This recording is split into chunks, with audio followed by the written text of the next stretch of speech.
the honorable ministers and the different heads of the different missions. The anthems, please.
Please do remain standing. I would now like to invite members of the Interreligious Council of Uganda, led here by the Metropolitan Jeronimus Muzei and the Deputy Mufti of Uganda, His Eminence Sheikh Abdallah Semambo, to come and lead us in a word of prayer.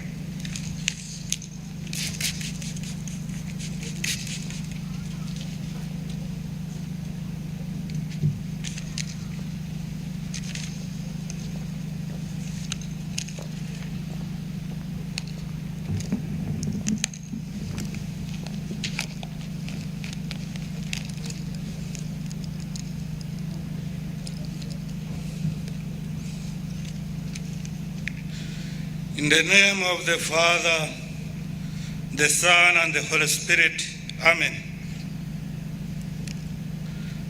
Our beloved Father in heaven,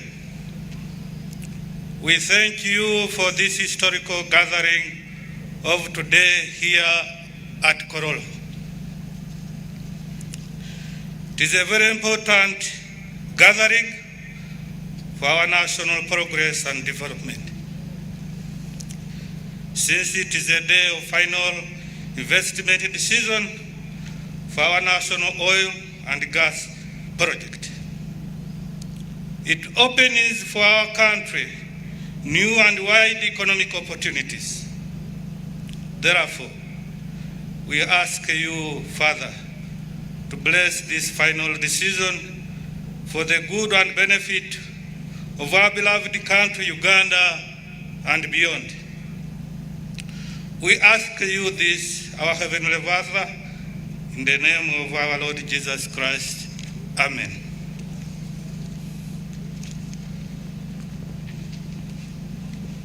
You may take your seats, ladies and gentlemen.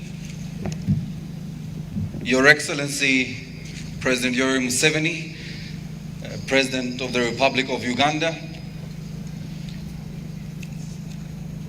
Your Excellency, Dr. Philip Isdor Mpango, the Vice President of the United Republic of Tanzania. Your Excellency, the Vice President of Uganda, Jessica Lupo, the Honorable Ministers, Members of Parliament, Your Excellencies, the Ambassadors, the Permanent Secretaries here, the different heads of government missions, and in a very special way, the Tanzanian delegation.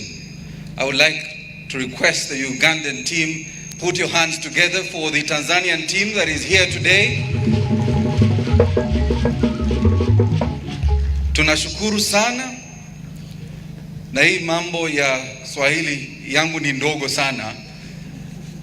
Sasa Nisalamia, you allow me to complete that sentence from there and move on with the program. Your Excellencies, today is a very historic day, a day a lot of us have been dreaming about. But there is special people in this room that have been part of this close to over 30-year journey that will begin making remarks here today.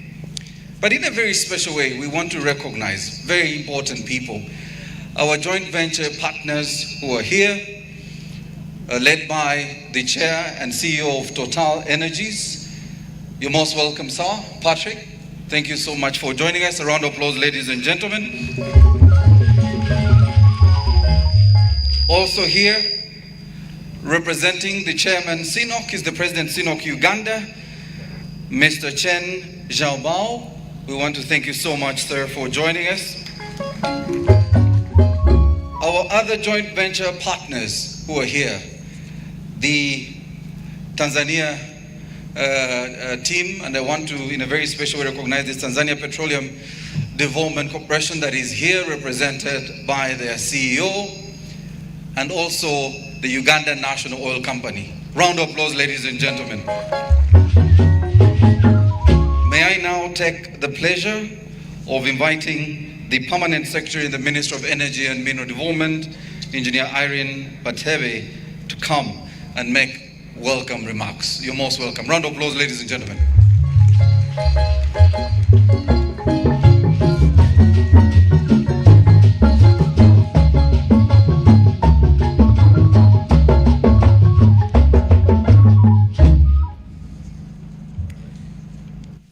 Excellency Yoweri Kaguta Museveni, the President of the Republic of Uganda, Your Excellency Dr. Philip Isdom Mpango, the Vice President of the United Republic of Tanzania, Your Excellency Honorable Jessica Alupo, the Vice President of the Republic of Uganda, the Right Honorable Excellencies and Ambassadors and High Commissioners present, Honorable Ministers and from the Republic of Uganda and the United Republic of Tanzania, the CEO and Chairman for Total Energies, Mr. Patrick Puyane, the President, CNOOC Uganda, the Board Chairman, the Uganda National Oil Company, Mr. Emmanuel Katongole, the Board Chairperson of the Petroleum Authority of Uganda,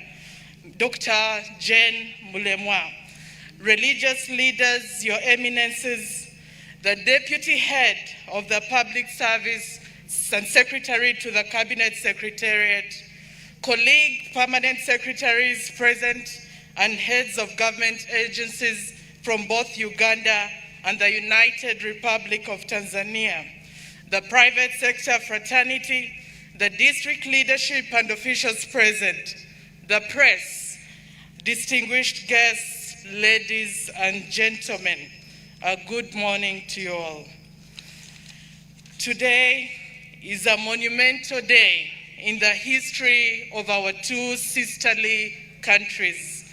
It is therefore an honor to welcome you on behalf of the Ministry of Energy and Mineral Development to this auspicious occasion of the announcement of the final investment decision for Uganda'S oil and gas projects. This is the culmination of the hard work and investment that has been made by both the governments, the oil companies, private sector, and the host communities where these projects are located. This journey started a long time ago. So these efforts date back to pre-1980, where oil exploration was undertaken intermittently through the 1930s, but came to a halt during the Second World War.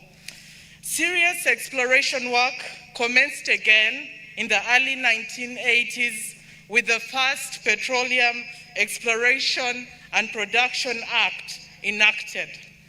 These efforts were fortified in 1986 by His Excellency President Yoweri Museveni when he issued a policy directive to ensure capacity building, data acquisition, and promotion and monitoring of compliance of licensed companies.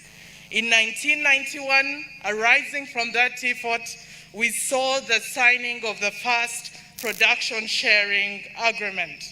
And consequently, a lot of work was done, and in 2006, Uganda discovered commercially viable oil deposits. And today, we boast of 6.5 billion of standard tank oil initially in place, with about 1.4 billion recoverable. In 2008, Cabinet did approve the National Oil and Gas Policy for Uganda, which we currently are applying, but in the process of reviewing. Consequently, we did put in place, through Cabinet and Parliament, the new petroleum laws for the upstream and midstream. So with that background and history, you will agree with me that this has been a long journey, but rewarding. So this day is a testament that consistency and hard work pay off in the long run. Uganda's journey has been steady and measured to ensure that by the time the country progresses to production, it is adequately prepared in terms of the legal and institutional framework, capacity of its people, and infrastructure development. This process has followed a deliberate action by the government. And today, we have created a critical mass of government professionals who have and continue to make a significant contribution to the sector.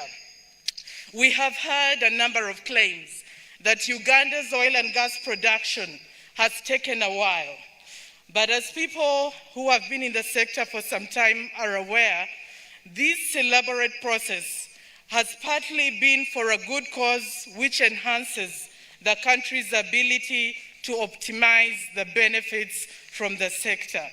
So with all the enablers in place, today, as we prepare to announce the final investment decision, it's important that we remind ourselves that this pronouncement by the oil companies is to enable us prepare to progress the projects to development and consequently production, where we will extract our first oil. So the funds necessary for the project execution and start of operations have been mobilized and the projects are viable. So Your Excellencies, with your continued visionary leadership, we are confident that Uganda and the United Republic of Tanzania will benefit from this project, and the proceeds from the industry will contribute to eradication of poverty and create lasting value to society. So as technocrats, we want to appreciate the efforts of our predecessors who built the foundation that many developments, including this final investment decision, today are built upon.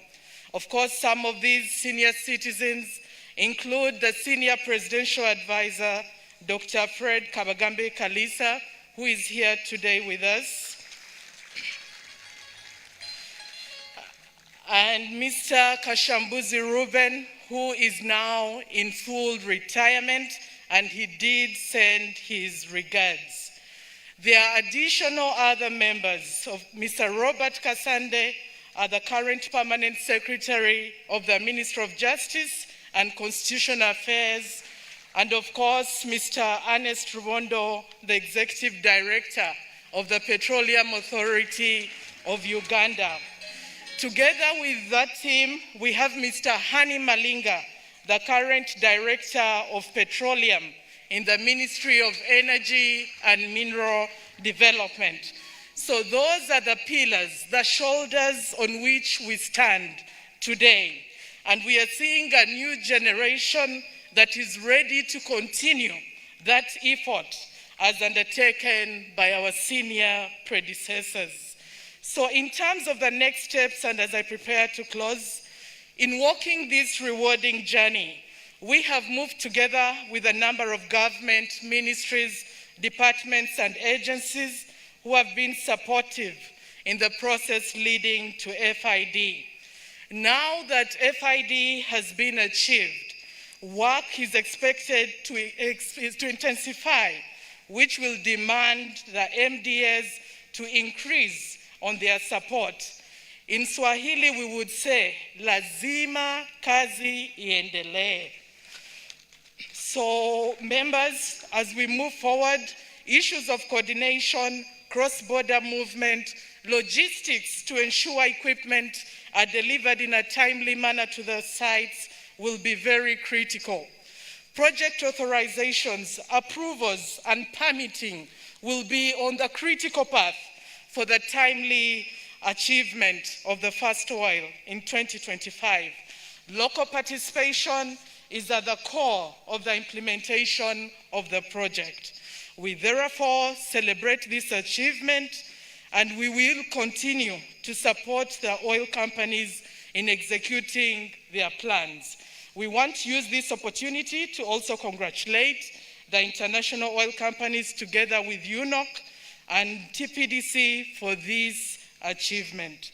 And we want to task them, as they proceed into the implementation, to pay attention to issues of environmental social governance and to ensure that they exploit the resources in an environmentally sustainable manner.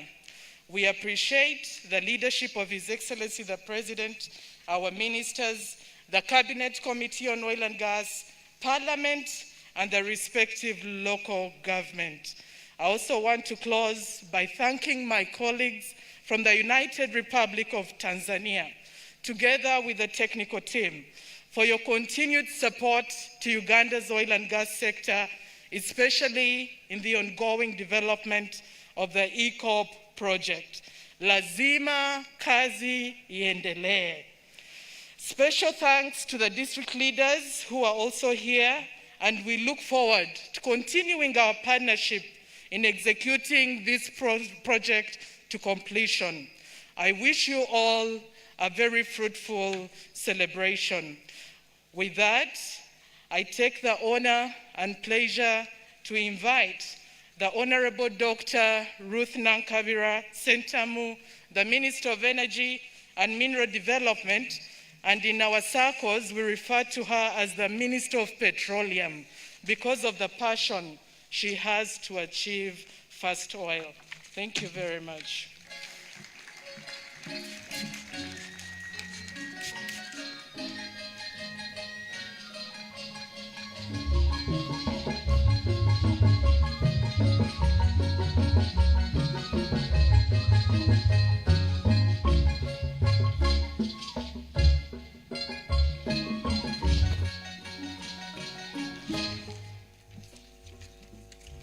Thank you very much, my peers. Your Excellency, General Yoweri Kaguta Tibuhaburwa Museveni, the President of the Republic of Uganda and the National Chairman of the National Resistance Movement Party. Your Excellency, Dr. Philip Mpango, the Vice President of the United Republic of Tanzania.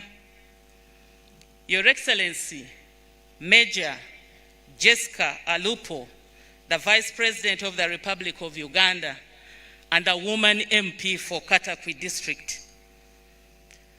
Your Excellencies, the Ambassadors and High Commissioners present, my colleagues, Honorable Ministers present from both Uganda and the guests from the United Republic of Tanzania, our good partners, the CEO of Total, the CEO of CNOOC, the board chair of UNOC, PAO, and TPDC, the head of public service, who is our secretary to cabinet, the permanent secretaries present, and the heads of government agencies, our colleagues from the private sector fraternity, our colleagues from the district leadership and officials present, our colleagues from the media, the Fourth Estate, distinguished ladies and gentlemen, a good afternoon to you. I must begin by thanking the Almighty Lord who has seen us walk this journey today. And I appreciate the contribution of all of you who have contributed to the achievement that we are about to witness this afternoon. As Ugandans, it is indeed an exciting day. This is the day that the Lord has made for us to witness yet another important milestone of the announcement of the final investment decision for the oil and gas projects in Uganda. This milestone marks a firm commitment from the oil companies to proceed with Uganda's oil and gas projects and launches the major construction for works by the joint venture partners. I would like to thank you, our joint venture partners, CNOOC Uganda Limited, Total Energies, E&P Uganda, and the government of Uganda through Uganda National Oil Company, our own baby company, for this historic occasion, which now puts us on the path to achieving the first oil in 2025, as agreed in April 2021. announcing the first oil to come out in 2025 is not only a social statement, socio-economic statement, but a political statement for us as Ugandans and also as East Africa at large. Therefore, we should not retreat, we should not surrender. We have to walk the journey until we see this first oil. Your Excellencies, we are glad to celebrate this journey, as my permanent secretary elaborated earlier, that it started way back, and especially in 2006, when Uganda discovered this commercial oil and the gas reserves that we have. And through partnership and collaboration between government and the oil companies, petroleum production licenses were issued to oil companies and various commercial agreements executed. The country is now more confident than before, and we hope that we will reach the destination. The country discovered commercial quantities of crude oil, and this was followed by the issuance of 9 petroleum production licenses to oil companies in 2012 and 2016. The oil resources discovered so far, the permanent secretary has told us, stands at 6.5 billion barrels as stock tank oil initially in place, with about 1.4 billion barrels recoverable. And I'm sure that Uganda still has more potential to get more oil.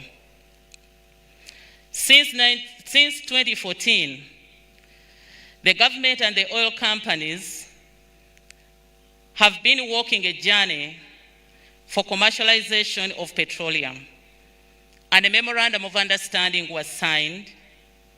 The commercialization plan considers the development of the crude oil export pipeline and oil refinery.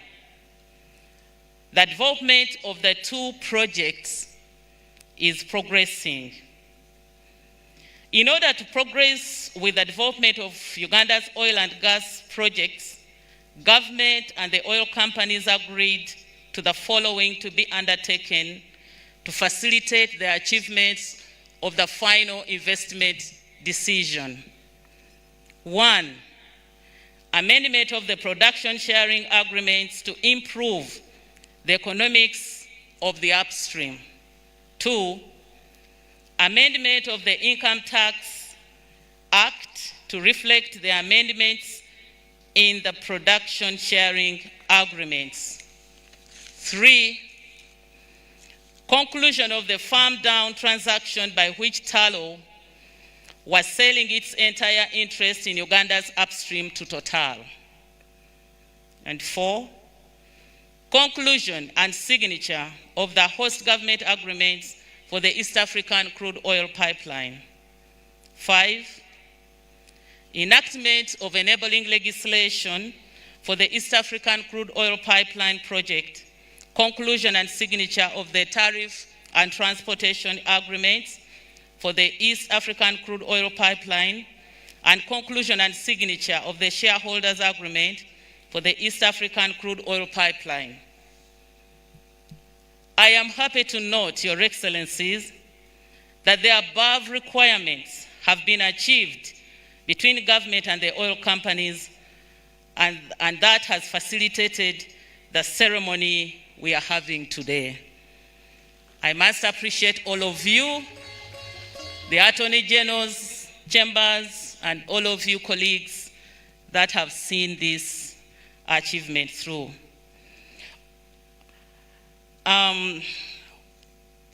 Why are we celebrating the final investment decision? What is its impact? Following this final investment decision, the oil industry will positively impact on the economy through various programs. Ugandans are expecting to get jobs. the people of East Africa are expecting to get jobs.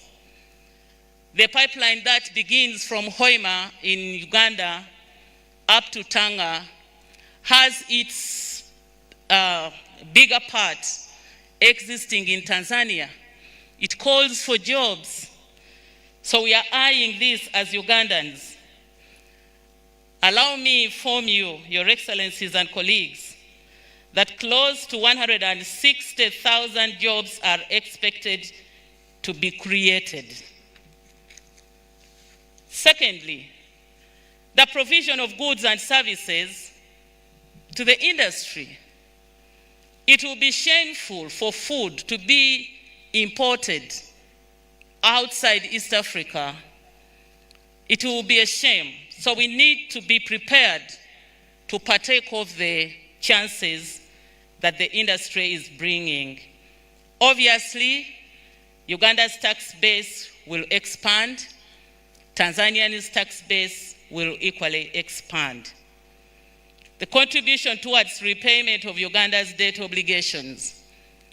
Sometimes we feel we are captives when it comes to looking for funds to invest in these important projects, and we are told you cannot move, you are reaching the red line.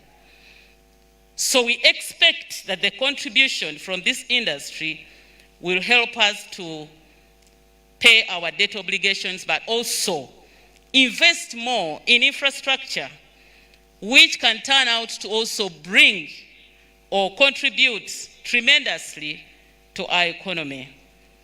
We will be supporting the National Development Plan 3, which focuses on petroleum, mineral development for industrialization. We hope to facilitate the development of the refinery in the country. It is worth noting, Your Excellencies and colleagues, that these achievements have been made possible through the steadfast leadership and commitment of His Excellency Yoweri Kaguta Tibuhaburwa Museveni, Her Excellency Samia Suluhu Hassan, who is today represented by His Excellency the Vice President, Dr. Philip Mpango, and of course, the late President, Dr. John Pombe Magufuli. May his soul rest in peace. Your Excellency, the Minister of Energy and Mineral Development is so grateful for the support, and we do salute you. I also want to thank my colleague, the Minister of Energy of the United Republic of Tanzania, Honorable January Makamba, who is here with us today, is part of the 30-man delegation which has accompanied His Excellency the Vice President. My brother, thank you so much. Thank you for organizing that big conference where private sector was taken through the development, and they are now anxiously waiting for this day so that they can jump into action. Distinguished guests, the government has paid special attention to local content with a view to achieve optimal participation of Ugandans and Ugandan enterprises with a focus on employment, provision of foods and services, capacity building, enterprise development, and transfer of knowledge and technology. The Minister of Energy and Mineral Development and relevant entities of government are committed to ensuring that the framework put in place by the passing of local content policy in 2018 and the enactment of the various laws and the national content regulation within petroleum laws are fully implemented. The sector is witnessing tangible development in national content. For instance, at the end of 2021, 74% of the people directly employed by the licensed oil companies were Ugandans. On average, 27% of management positions and 64% of the technical positions and 100% of support positions within the licensed oil companies are occupied by Ugandans. So we are all there. At the top, executive, at the lowest level we have 100%. I commend the oil companies for this and urge them to ensure that more Ugandans get employed in the sector. Regarding the supply of goods and services, for example, 92% of the supplies and services were provided to the country's oil and gas sector in 2022 were by Ugandan entities, while in 2021, this was in 2020, I beg your pardon, while in 2021, 53% of the supplies and services were from Ugandan entities. Some of the services provided by Ugandan companies include human resource services, construction, agriculture and crop development, environmental and waste management services, broadcasting services, housing, hotel accommodation, and office rental services, security services, ICT accessories and services, education management services, insurance, vehicle hire, tracking and maintenance, medical services and equipment, and legal services. So tune yourself to see where you belong. The chances are still there. I also want to commend Uganda's private sector for continually building capacity to participate in the oil and gas sector. It is through the participation of the private sector that the country will be able to optimize the benefits from the oil and gas sector and experience economic transformation. Distinguished guests, we are aware that the world is currently having debates on greenhouse energy transition, which is putting pressure on fossil fuels. And in this regard, we are aiming at sustainable exploitation of oil and gas resources by ensuring the deployment of appropriate technologies and encouraging the utilization of LPG, liquefied petroleum gas, instead of firewood and biomass. When you get the statistics of how much wood Uganda loses through cooking firewood, you can be disappointed. Million cubic meters of wood is being wasted because people are looking for firewood. So as we listen to the world drumming for clean energy and energy transition, we should remember that there are countries like Uganda, which used to be so green, where we used to have so many forests, which are dwindling because people have to look for firewood for cooking. That's why we pray that this project materializes, because it comes with a substitute of biomass.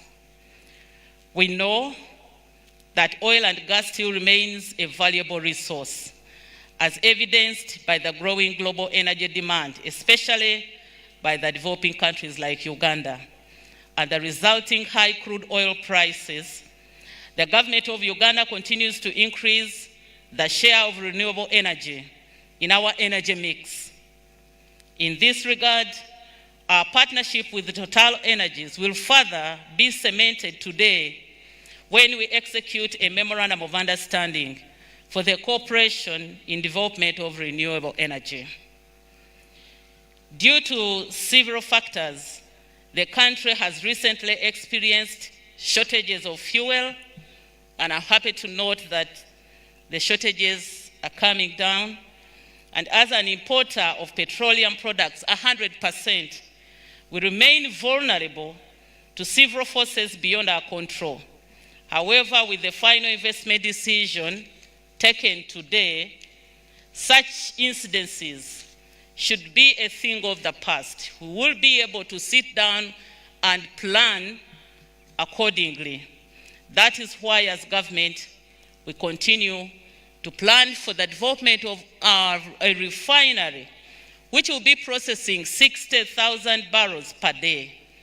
We hope we shall be able to strategically plan for our fuel security.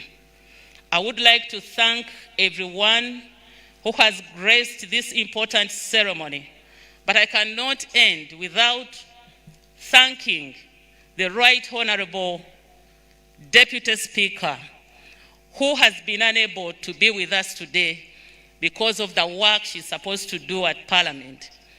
She moved very well with full support when we were passing the required legislation. The Leader of Opposition, Right Honorable Mpuga, was also very influential in making sure that both the opposition and government, we appreciate the need for the amendments to the Public Finance Management Act and the ECOP bill. I am so grateful. The members of the Natural Resources Committee and the Committee on Finance, I am so grateful for the role you played so that the relevant legislation is in place. Thank you, Your Excellency, for the opportunity you gave me to lead the team, which is so determined to make sure that the industry is live. I want to end here, and I wish you all the best for God and my country. Thank you very much.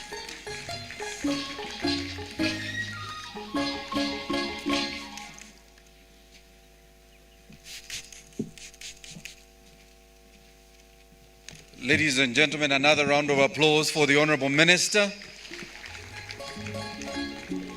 May I now invite the Permanent Secretary to come and take us through the memorandum, the signing of the Memorandum of Understanding on Renewables between the Ministry and Total Energies EP, as I invite the Honorable Minister and the General Manager Total Energies, Philippe Gruex, to make their way to the signing table.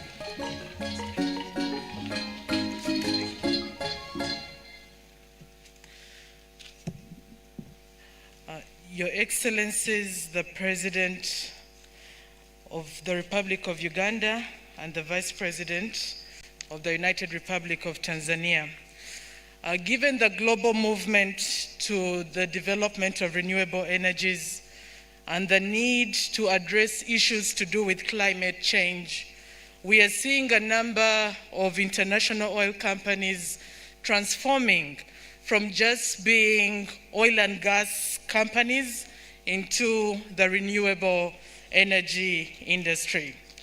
Total Energies has just rebranded from Total to Total Energies to speak to this global movement. So Total Energies is expanding its portfolio in Uganda to venture into the renewable energy space.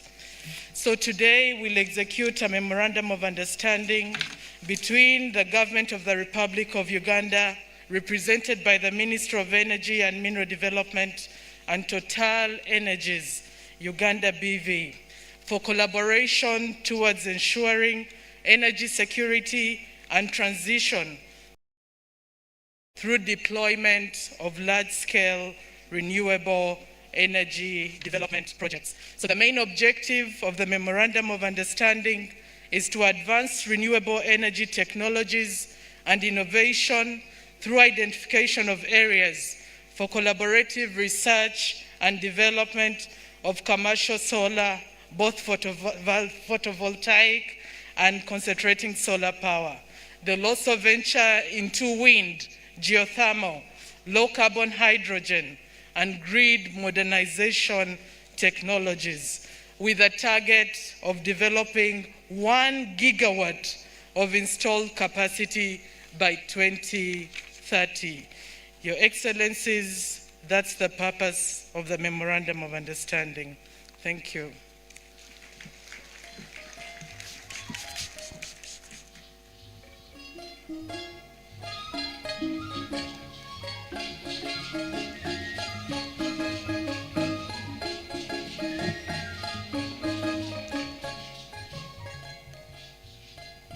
For for the benefit of those watching at home, please note that the two representing the government of Uganda is the Honorable Minister of Energy and Mineral Development, the Honorable Ruth Nankabira, and the General Manager, Total Energies EP Uganda, Philip Gruex.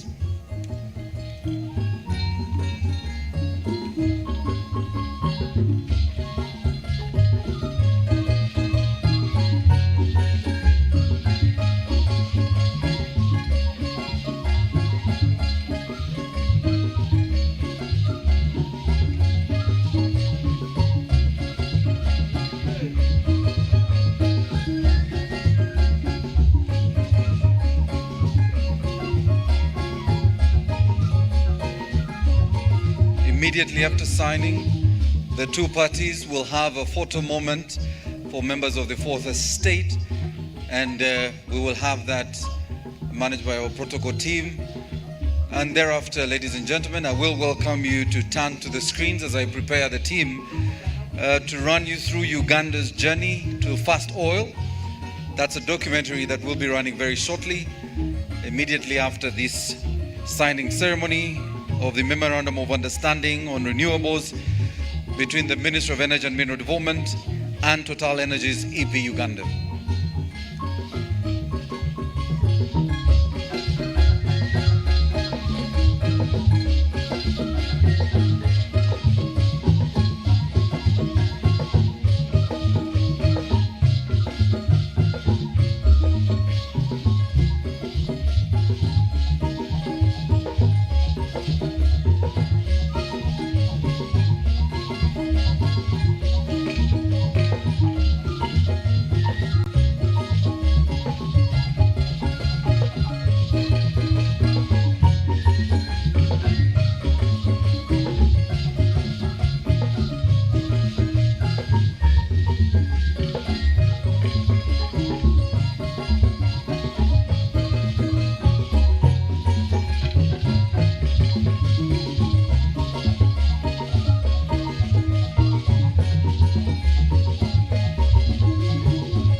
Ladies and gentlemen, a round of applause.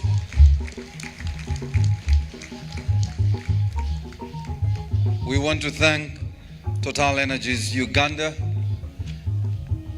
and the Ministry of Energy for another milestone we will be celebrating, and we begin today here with the signing of this memorandum. Round of applause, ladies and gentlemen. Thank you very much. Your Excellencies, ladies and gentlemen, I'll ask you to turn to the screen. We have a documentary we are going to run for you on Uganda's journey to the fast oil.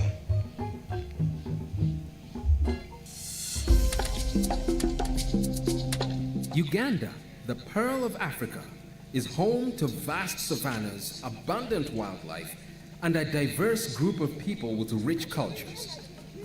In 2006, His Excellency President Yoweri Museveni announced that Uganda had discovered oil after years of exploration in the country's western region.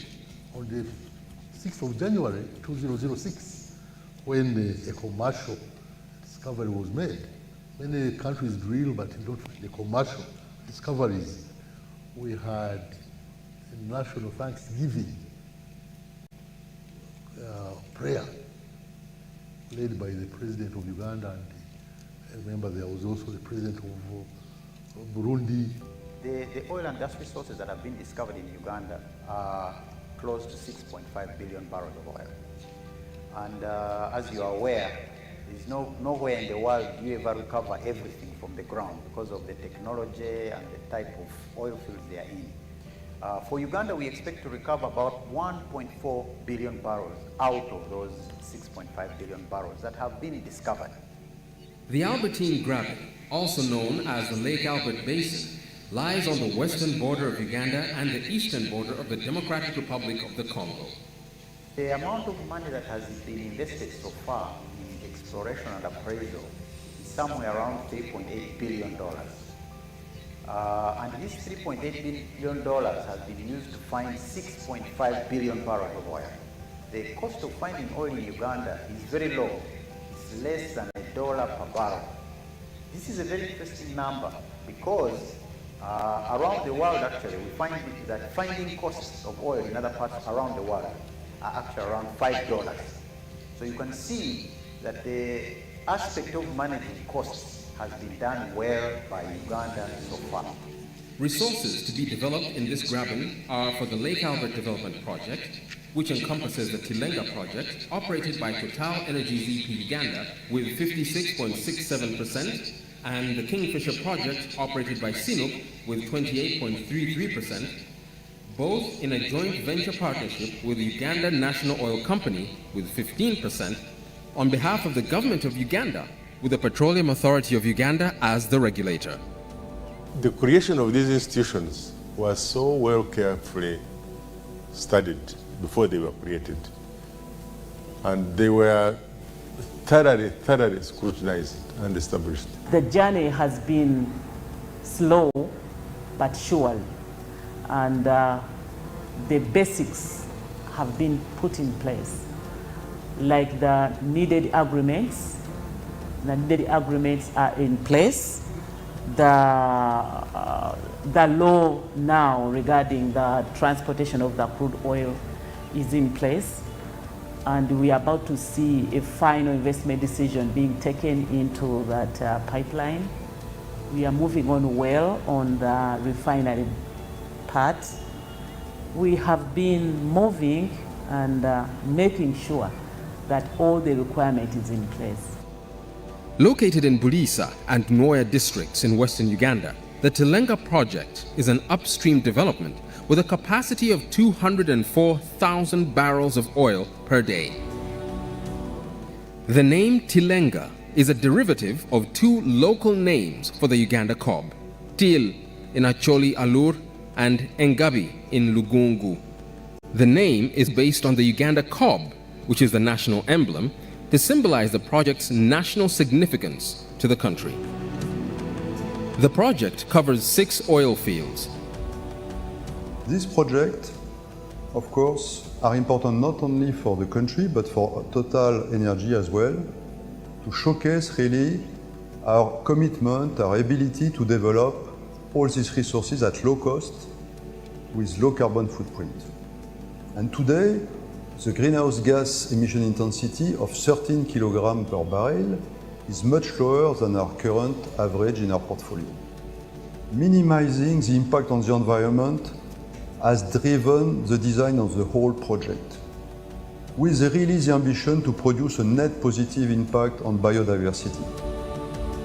With approximately 400 wells that will be drilled over 31 well pads. During this period, the national content has been at the heart of our activity, with already more than 160 Ugandan companies directly involved in the Tilenga project. Other main project installations include a central processing facility, well pads, oil wells, flow lines, a lake water abstraction facility, a feeder line, and support bases. The mitigation of the impact of the affected local communities has been a priority for us. The first step, of course, has been to establish with the authorities a transparent process to ensure a fair compensation to all the project affected persons. But our commitment goes obviously far beyond that. Our objective is to improve the livelihood of all our PAPs. And this can be achieved through a global livelihood restoration plan. Kingfisher Field Development Area is spread over approximately 344 kilometers in the Lake Albert Rift Basin in western Uganda. The oil field is situated on the eastern bank of Lake Albert, which acts as a border between Uganda and the Democratic Republic of the Congo. It was discovered by the Kingfisher 1 Wildcat well in 2006. The Kingfisher project is planned to develop the Kingfisher, Mputa, Nzizi, and Waraga fields. The project will produce 40,000 barrels of oil per day during peak production. The crude will be treated at a central processing facility, CPF, located on the southeastern shores of Lake Albert. The Kingfisher development wells will be highly deviated wells from onshore surface locations targeting the offshore reservoirs. The production and processing facilities of the project will be located on the Buhuka Flats at the shores of Lake Albert in the Kikube district of Uganda. ESIA report has been carried out by the party and has already approved by the relevant Uganda authorities. The ESIA process involved all stakeholder public hearings and all land required and required for the project has been done in compliance of national relevant legislation and international best practice, particularly IFC performance standard. The government of Uganda has plans of commercialization of the discovered oil resources, including the phased development of a refinery, use of crude oil to generate power, and export of crude oil to the rest of the world market via the East African Crude Oil Pipeline. A 1,443-kilometer crude oil pipeline that will transport Uganda's crude oil from Kabale, Hoima in Uganda to Chongoleani Peninsula near Tanga Port in Tanzania. The pipeline route was selected by the government of Uganda as the least costing and most robust route. The pipeline will be buried to minimize impact on the environment, with some facilities above the ground designed to ensure minimal environmental and social impact. The project is compliant with the Ugandan and Tanzanian national legislations and international requirements. Done what's called ESIAs, so environmental and social impact assessments, separately for Uganda and Tanzania, and had a long dialogue with the environmental agencies of the two countries, and those were both approved actually now in I think 2019 and early 2020. So a project of this nature is like a sort of gigantic jigsaw with many parts, and will provide opportunities, I'd say, both locally or within Tanzania and Uganda, but also globally. So we'll be doing some of the procurement and engineering overseas, but all the construction obviously takes place in situ, in country. The workforce itself will require a number of supporting services. What the FID moment means is that we have now behind us, I would call it, the preparation phase of the project, which has been in some respects a bit of a roller coaster ride, but a very wide-ranging preparation phase covering, I'd say, technical definition, the call for tenders, the placing of the contracts, all the preparation associated with land, the environmental and social impact assessments, and of course the negotiation and the completion of the commercial and legal framework. But to a certain extent, what today means is we put that behind us and we get into the real action. Most people relate to the East African Crude Oil Pipeline, the Tilenga and Kingfisher, but the breadth of projects is far bigger than the upstream and midstream, and CNOOC's placement in those projects is quite critical. We are literally in these projects from reservoir to the consumer, or from cradle to grave of these projects. And that's how focused we are in contributing to economic transformation. The government of Uganda plans to develop 60,000 barrels of oil per day at a refinery set up at Kabale Buseruka sub-county in Hoima district. The refinery project includes a 2,111-kilometer-long multi-products pipeline that will evacuate refined products from the refinery to a storage terminal at Namwabula Mpigi district.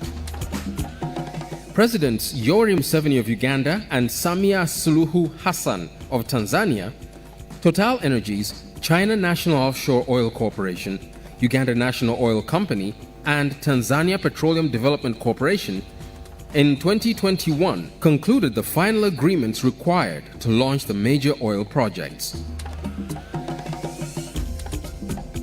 With the EACOP project recently getting a go-ahead and the International Oil Companies, IOCs, announcing the final investment decision, FID, for Uganda's upstream and ECOP projects in February of 2022, Uganda is set to produce its first oil as early as 2025. The Lake Albert Development Project is expected to bring transformative opportunities and significant value to Uganda's socio-economic sphere.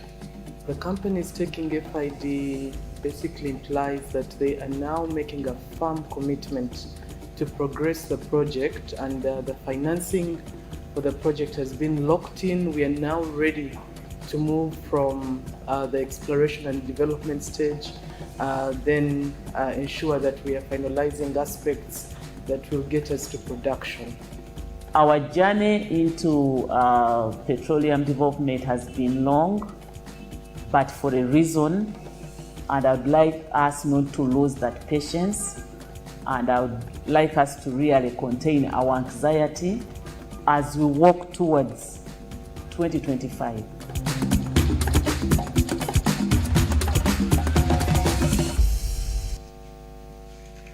Ladies and gentlemen, a round of applause for Uganda's journey to our first oil that is significantly being put in motion today with the signing of the FID.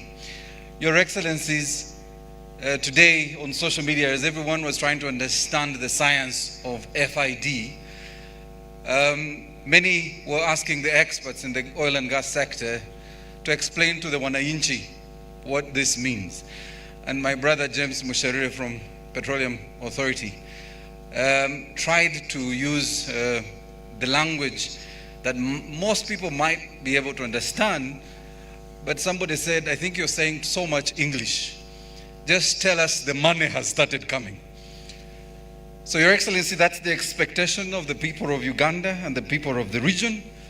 And that said, allow me to invite the joint venture partners, but before that, the regulator. I want to invite the chair of the Petroleum Authority of Uganda, Dr. Jen Mulemwa, to come and make her remarks. You're most welcome.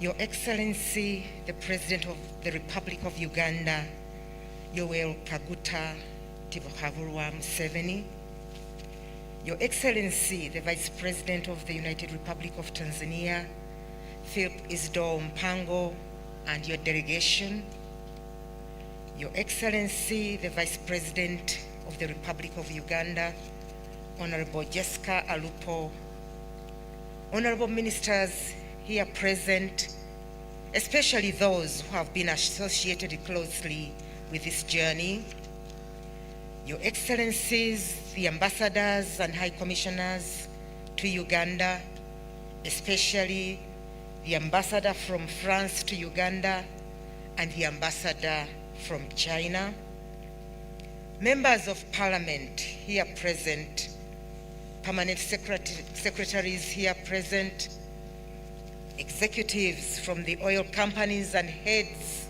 of government agencies, inclusive of the local government, the board members and the executive director of the Petroleum Authority of Uganda, the board members and chief executive officer, the Uganda National Oil Company, the chairman and CEO of Total Energies, the general manager, Total Energies, the president, CNOOC Uganda Limited, the press, all invited guests, ladies and gentlemen.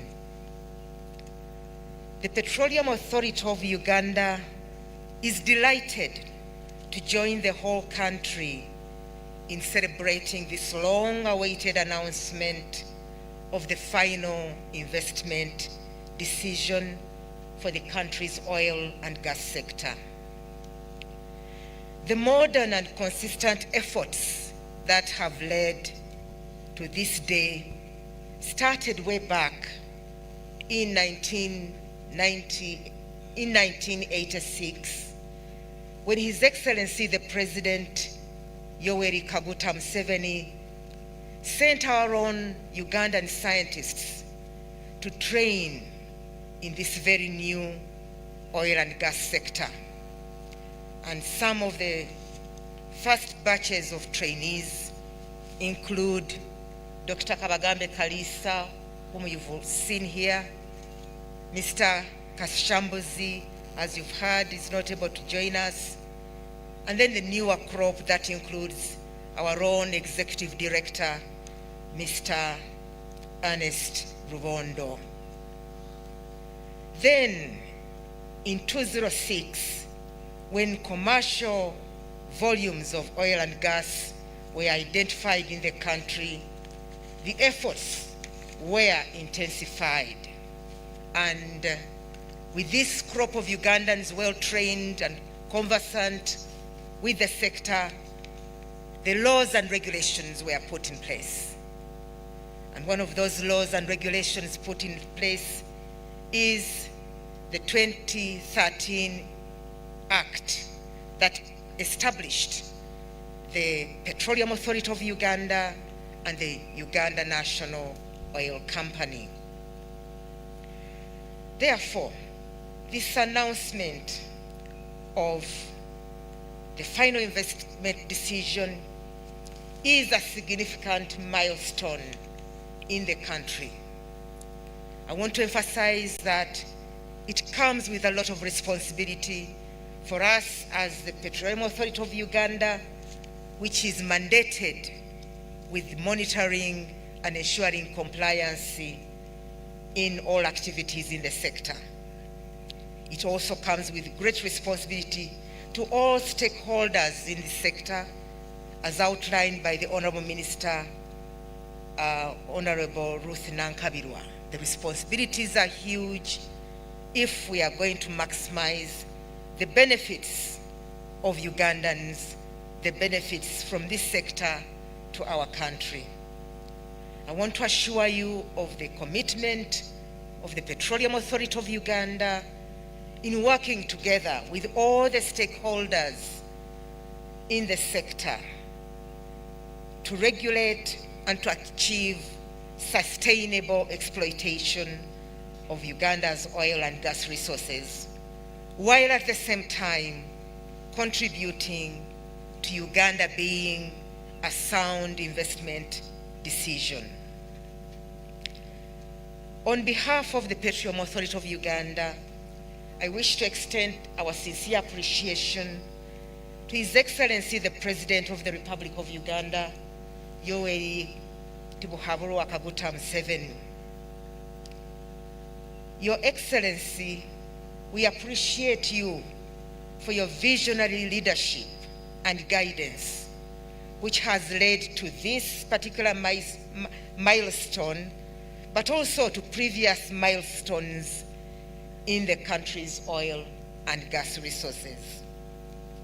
In addition to that, I wish to express our appreciation to many other key players in the sector, including His Excellency, Her Excellency the Vice President of Uganda, the Right Honorable Minister, members of Parliament, all ministries, departments and agencies of government, local government inclusive, who have played and continue to play a big role in the sector, together with all the other stakeholders in the sector who have supported the Petroleum Authority of Uganda in its 6 years of existence to date.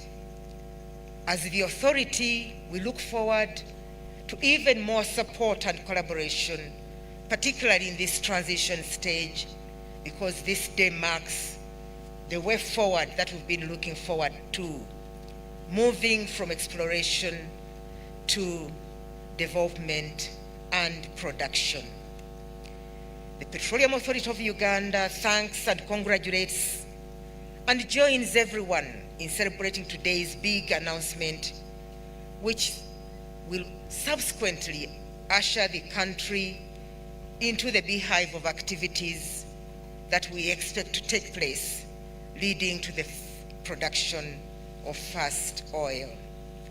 Finally, but most importantly, I record appreciation to God for bringing us this far, and trust that we will see us through successfully through the rest of this journey. I thank you all for God and my country. Thank you.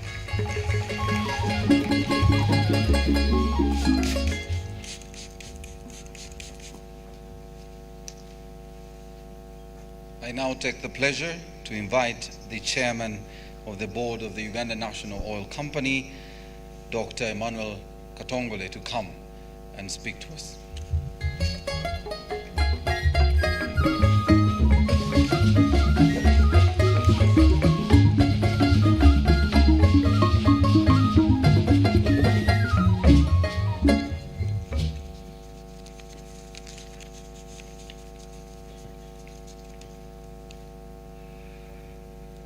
Your Excellency, the President of the Republic of Uganda, General Yoweri Kaguta Museveni,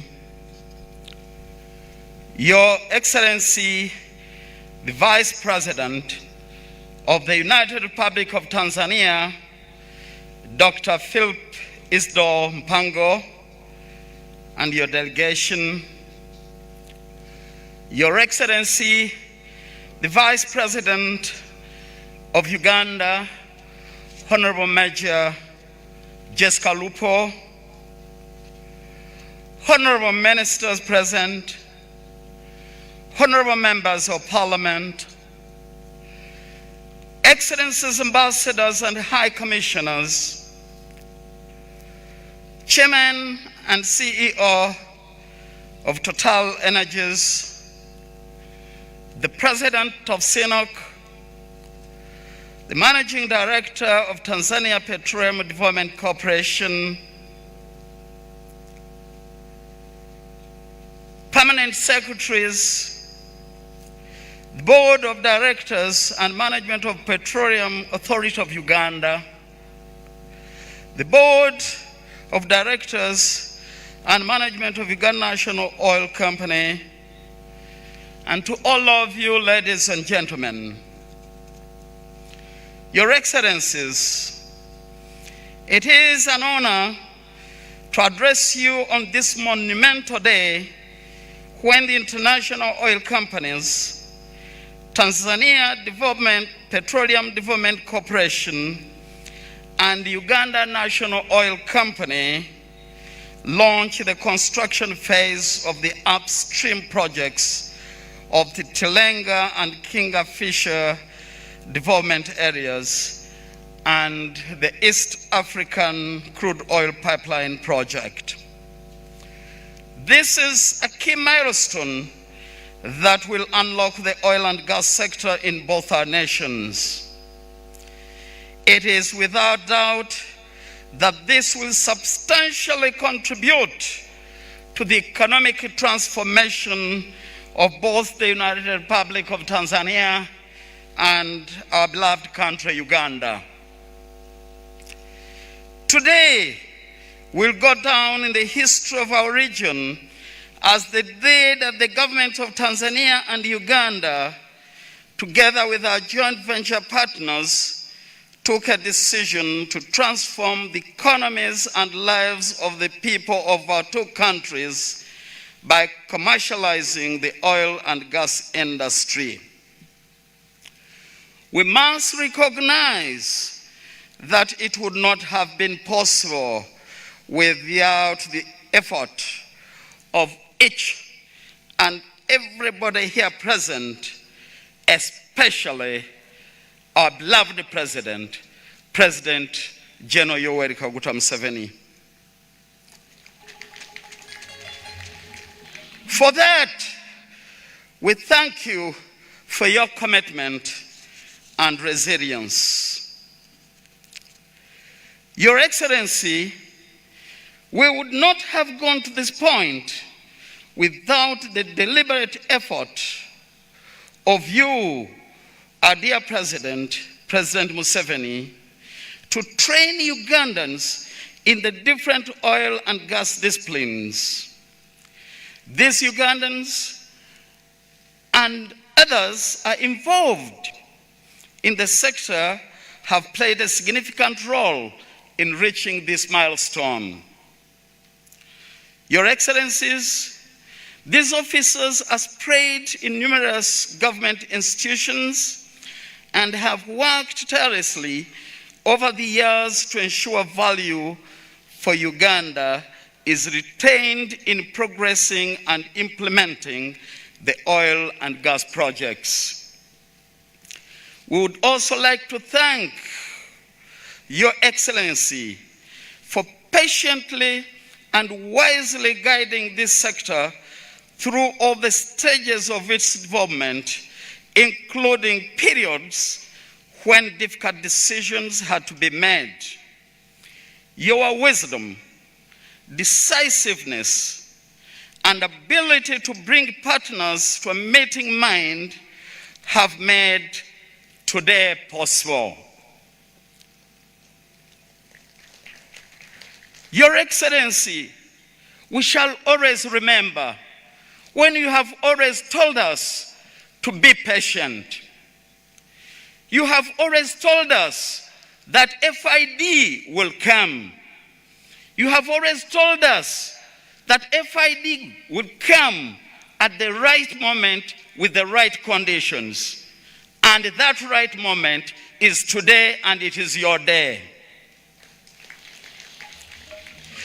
If anybody does not know what the meaning of a visionary leader means, today is your answer. Your Excellency, please permit me, on behalf of the Uganda National Oil Company, and indeed our partners, to say a very big thank you to Her Excellency Samia Suluhu Hassan and the people of the United Republic of Tanzania for supporting and enabling the East African Crude Pipeline Project. Working with our sisters and brothers from Tanzania through negotiations, project planning, and numerous other ways has not only cemented our historic working relationship, but has also increased our economic integration, as was announced yesterday of the setting up of the Tanzanian Petroleum Authority offices in Uganda.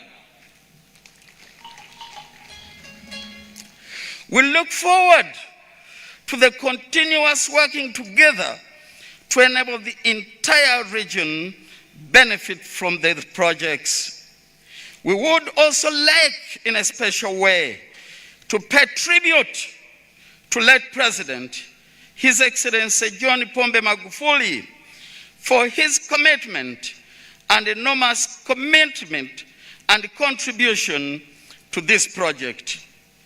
May his soul rest in perfect eternity. We recognize the enormous effort of the international oil companies that have invested in achieving this milestone.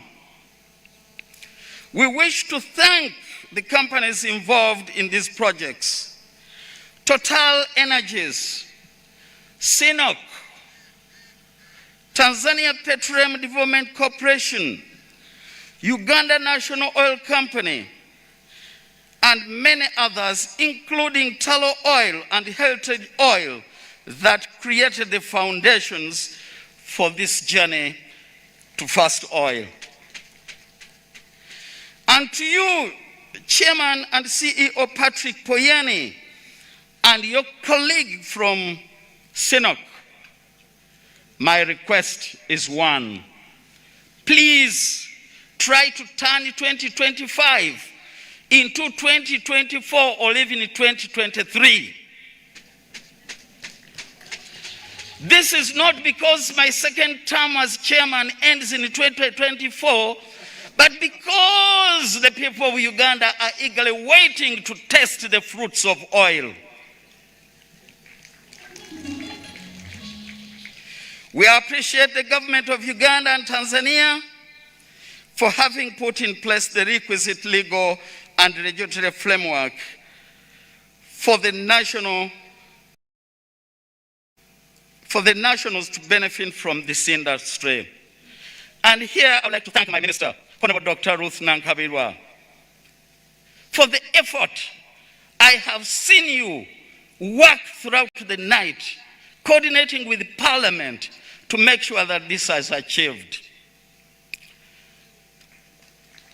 But I would also like to thank your predecessors, particularly Honorable Engineer Irene Muloni and Honorable Mero Kitutu. They too did a wonderful job. Your Excellencies, we must stress that national content requires an effective capacity building strategies to succeed. We should therefore not tire to continue to prioritize the capacity building of Tanzanians and Ugandans to fully participate across the entire petroleum value chain. This need is even more important during the years of construction. We must all work together to ensure that a reasonable portion of the $15 million that is spent in executing these projects is taken by the citizens of Tanzania and Uganda. As the board chairperson of Uganda National Oil Company, I commit on behalf of the company that we shall make every effort possible to enhance national participation. We shall commit to working with our partners and stakeholders to execute these projects and realize first oil as soon as possible. Once again, Your Excellency, thank you. Thank you. We owe you a lot.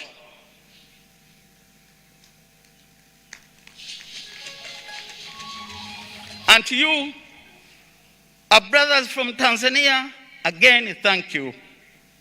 Our partners, thank you. Let's all do whatever it takes to rebuild and always make the Pearl of Africa the best in the world. I thank you.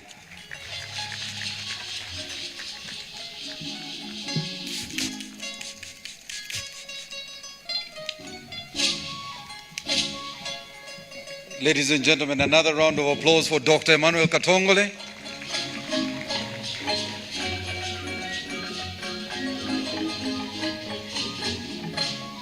I now take the pleasure to invite Dr. James Matarajio, the Managing Director, Tanzania Petroleum Development Corporation, to come and make his remarks. You're most welcome. Karibu.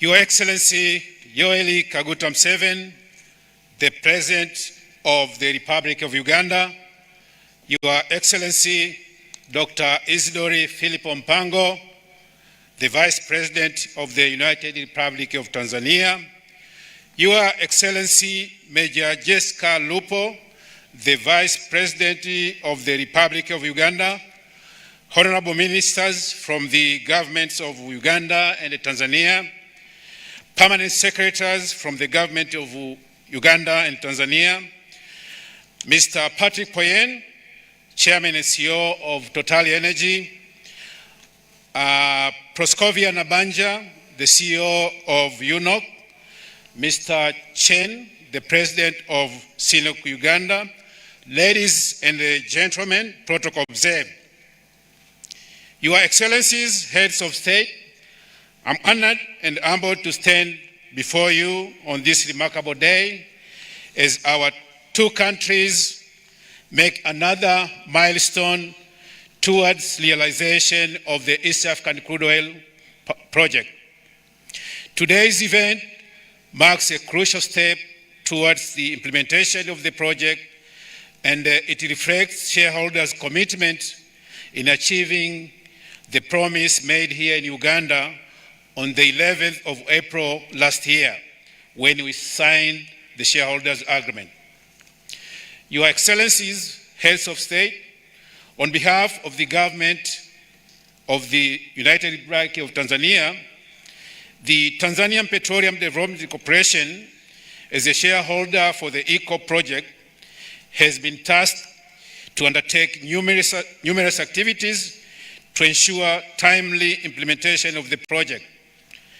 Together with our counterparts, we have worked tirelessly day and night to make sure that we meet tight deadlines, because we clearly understood the high expectations from our people in reaping benefits that come along with this project.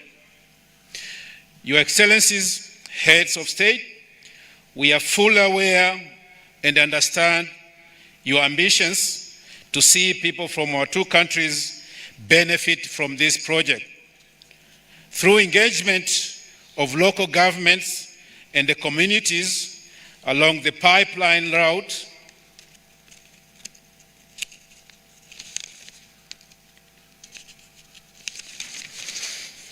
we have continued to raise awareness, and at the same time preparing local communities for their participation in this very important project. Much so, we have made initiatives to empower locals to be able to competitively participate in various project tenders.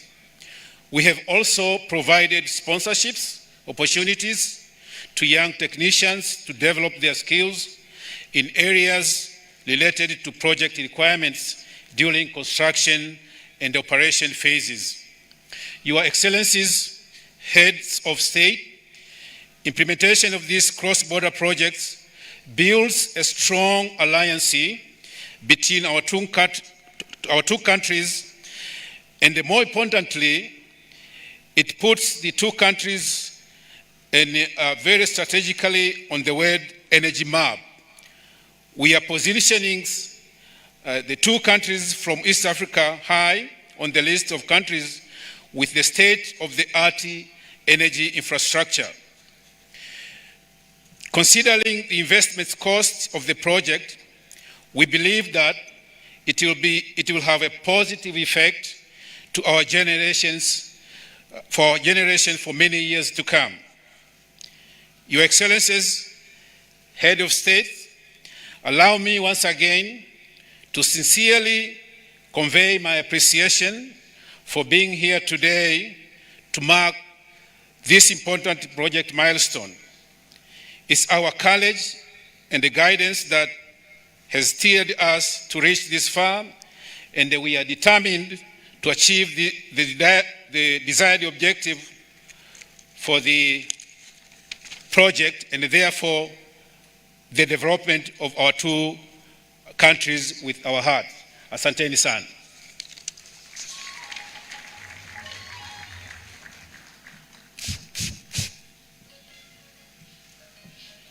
Your Excellencies, ladies and gentlemen, I wanted to let you know that today is the first day of the Chinese New Year, Lunar New Year, and this is the year of the tiger, and there could never have been a more significant day for CNOOC to be part of this announcement on FID.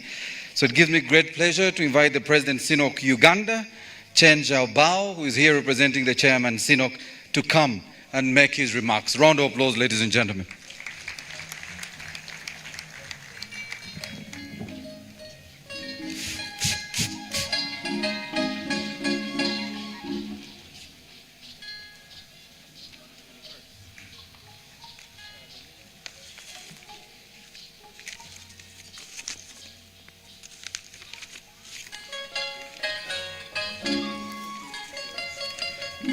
Your Excellency, the President of Uganda, Your Excellency, the President of United Republic of Tanzania,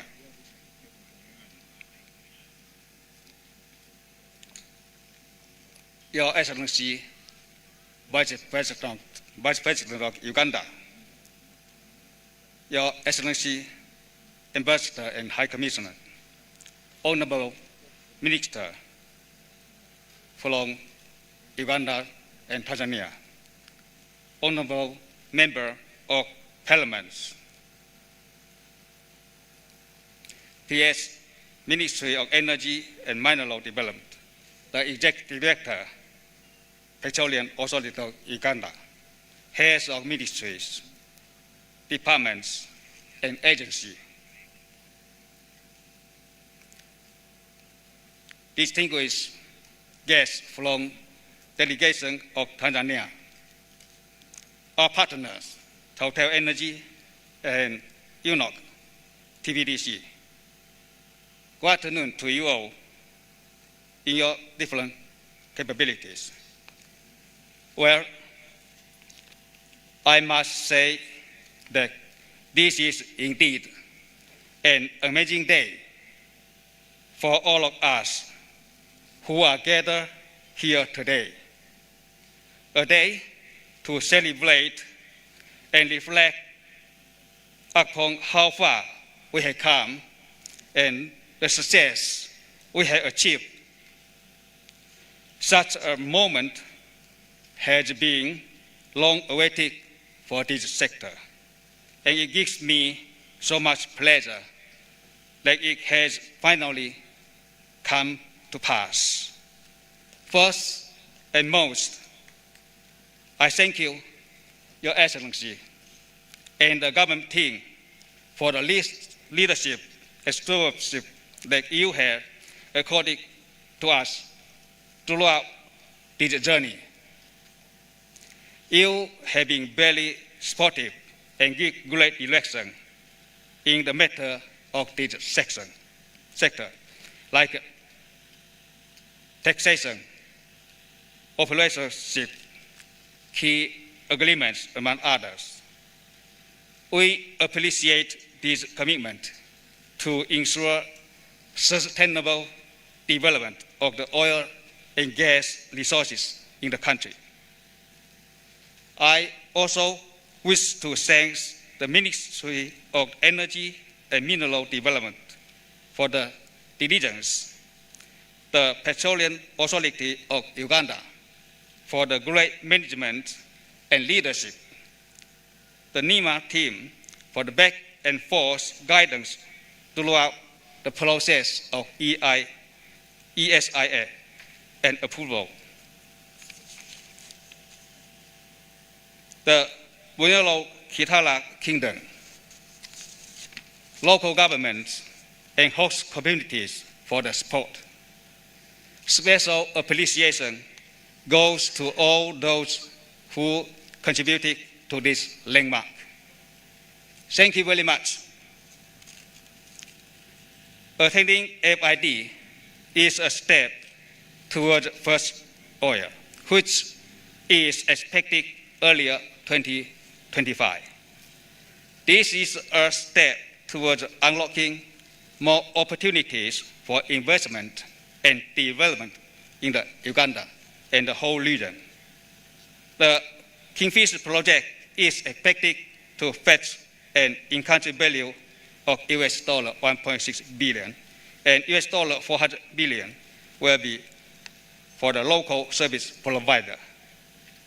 With the close cooperation between the partners and contractor, we expect to enhance employment of Ugandans through direct and induced job, training of workforce, and procurement of locally available goods and services. Once again, I wish to reiterate that CNOOC Uganda Limited is and has always been a firm believer in being a responsible energy company, and that is exactly what we put into practice. All of our operations are in strict compliance with the relevant laws and regulations, and our operational protocol live up to the best practice of the industry. By doing so, we spare no effort to minimize our potential impacts and to protect the environment in each and every region in which we operate. We shall continue doing to ensure efficient and effective development of the oil field in an environmental friendly and sustainable manner. Today is the first day of Chinese New Year, 2022. Happy Chinese New Year to all of us.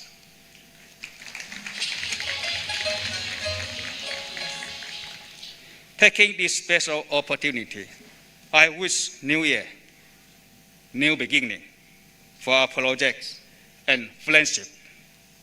Thank you for listening to me, and I wish you safety and health for you and your family. Thank you.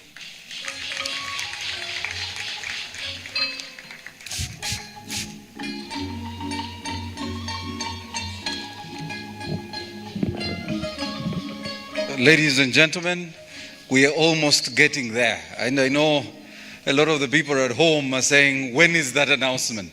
It is coming. Just hold on just for a few more minutes. So allow me now invite with pleasure the CEO and Chairman of Total Energies, Mr. Patrick Poyane, to come and make his remarks. A big round of applause, ladies and gentlemen.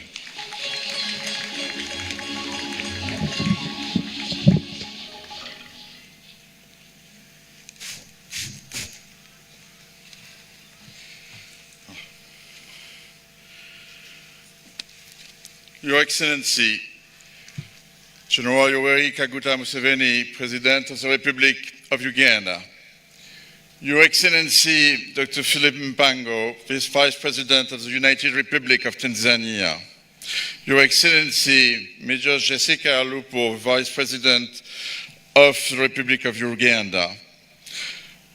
Your Excellencies, the Ambassadors, Honorable Ministers from Uganda and Tanzania, especially as Minister for Energy, Honorable Members of the Parliament from Uganda, Permanent Secretaries of Ministries, especially of the Ministry of Energy, Mr. Chairman and Executive Director of Petroleum Authority of Uganda, CEO of Uganda National Company, Managing Director of TPDC, President of CNOOC Uganda Limited. Dear distinguished guests, ladies and gentlemen, it's for me an immense pleasure and a great honor to be with you today on the occasion of this historical event to mark the FID of the Lake Albert Development Project. I said, and it's a real pleasure to be once again here in Kampala, in the Pearl of Africa. I said once again because Uganda is a country that I visited the most around the world since 2018, when we decided that we'll make all efforts in Total Energies to come to this final investment decision. For me, today is definitely a day of happiness for all of us, the joint venture partners in this Lake Albert Development Project, but also, I hope, for the people of Uganda and of Tanzania. I will call it the D-Day. This is a day, to be clear, where we committed to invest the $10 billion which are required to develop the Tilenga projects and the Kingfisher project upstream Uganda, but as well this very long 1,400 kilometer pipeline from Hoima to Tanga, from Uganda to Tanzania, which is, of course, a masterpiece of the projects. So it's a day where we are committing, and to go to first oil by 2025 and maybe a little before if we could.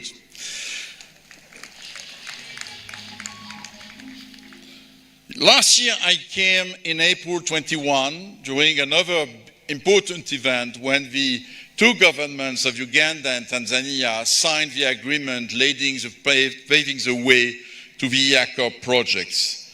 By that time, I was chairman and CEO of Total. No, I'm no more this one, I'm chairman and CEO of Total Energies.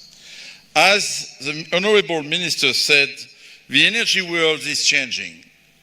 And we must adapt to build a responsible future, taking fully into account this climate change phenomenon, which the young generation are asking us to fight against and to take actions. This is why we transform our company from Total to Total Energies to become a multi-energy company and a major player in the energy transition. It does not mean at all that we give up on oil and gas, be sure. It means that fundamentally we are adding a new business unit in our company, which is power, electricity, from renewable and gas. So this company, Total Energies, is about oil in Uganda, gas, and electricity. And thank you, your Honorable Minister, for the memorandum of understanding you accepted to sign today. Of course, during this transition, we need to meet the world's demand for oil. The current spike in global oil price demonstrates that the lack of investment in this sector could have some consequences for customers. We need to launch new developments like the one we are launching today for the Lake Albert development to compensate for the decline in the production around the world of existing fields and to meet the demand. As a responsible company, Total Energies has decided to focus our investments on projects with low costs and low emissions. And I can testify today that this Lake Albert development projects is meeting these two targets, low cost and low emissions. And that's why I'm proud to contribute and announce the final investment decision of this project. The last year has been very busy for all our teams, Mr. President and Mr. Vice President, I can tell you, including the last days. The key agreements were signed, enabling legislation were voted by parliaments, thank you, dear parliament members of Uganda and Tanzania. And today, the IACOP company is established with its shareholders, Total Energies, CNOOC, TPDC, and CNOOC. And I would like again to publicly acknowledge and thank all the teams from both countries who have worked hard day and night under your guidance, Your Excellency President Museveni, and the guidance of President Samia Suluhu Hassan. And I will tell you, if we arrive today at this landmark event, it's because along the maybe too long journey in the last 10 years, we built the trust between the partners. And it's long to build trust, but I can think, and I'm really proud that we built this trust, allowing us to spend this $10 billion and to go to first oil. Tangible progress has already been made on the ground without waiting that day, with some land acquisitions, and already some civil works are starting on sites, and some engineering and procurement has been kicked off locally and around the world. But from today, with the FID, the project will fully enter into the construction phase, and we will award firmly all the main contracts of Tilenga, Kingfisher, and IACOP projects, and they will be signed in the coming days. Again, they represent a commitment of $10 billion by all the partners. The development of such a major project for Uganda and Tanzania is, of course, a major one and transformational for both countries. And our ambition is to make it an exemplary project in terms of shared prosperity, in-country value, and sustainable development. We are fully aware that these projects represent transformational opportunities for Uganda and Tanzania. They will lead to significant and enduring in-country value being created over the next 4 years of construction, but also during the next 20 years of planned production. The expectations of national content are very high, but very legitimate, Honorable Minister. And we are committed to be successful in this domain, in collaboration with the authorities, but also with the private sectors of both countries. For operations worldwide, the national content and participation, active participation of local companies is critical to the success of such large projects. These projects will require as well significant land acquisitions program. And we have a close attention to the rights of the local communities is a must. And a fair land acquisition process has been developed with the authorities of Uganda and Tanzania and in compliance with the performance standards of the international finance corporations. For the government of Uganda and Tanzania, as well as for Total Energies, taking high care of the local communities is a top priority since the beginning of the project, and it will continue during the duration and the execution of the construction phase and the production. Some tangible initiatives have already been launched in the Bulisa district on livelihood improvement, proposing training and activities linked to agriculture for cassava and vegetables growing or apiary, and supporting people in managing their budgets. We are also very conscious of the sensitivities of the areas where we are going to work, in particular from an environmental point of view. We are committed to leaving a positive environmental footprint, especially, of course, in the Murchison Forest Park, where together with our partners, we have the ambition to leave the environment in better condition than it was before the project began. On these matters, I confirm that we in Total Energy value the dialogue with local, national NGOs, and that they will be always welcome to visit our installations and projects.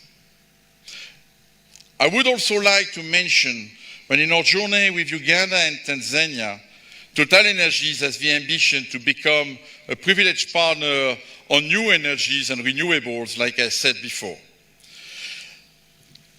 So that's why I was pleased to witness the signature of the MOU today. As a conclusion, this is a very historic day, the D-Day. But in fact, it's only the departure day. The departure day for teams to work hard to build the projects. And I think we should not forget it.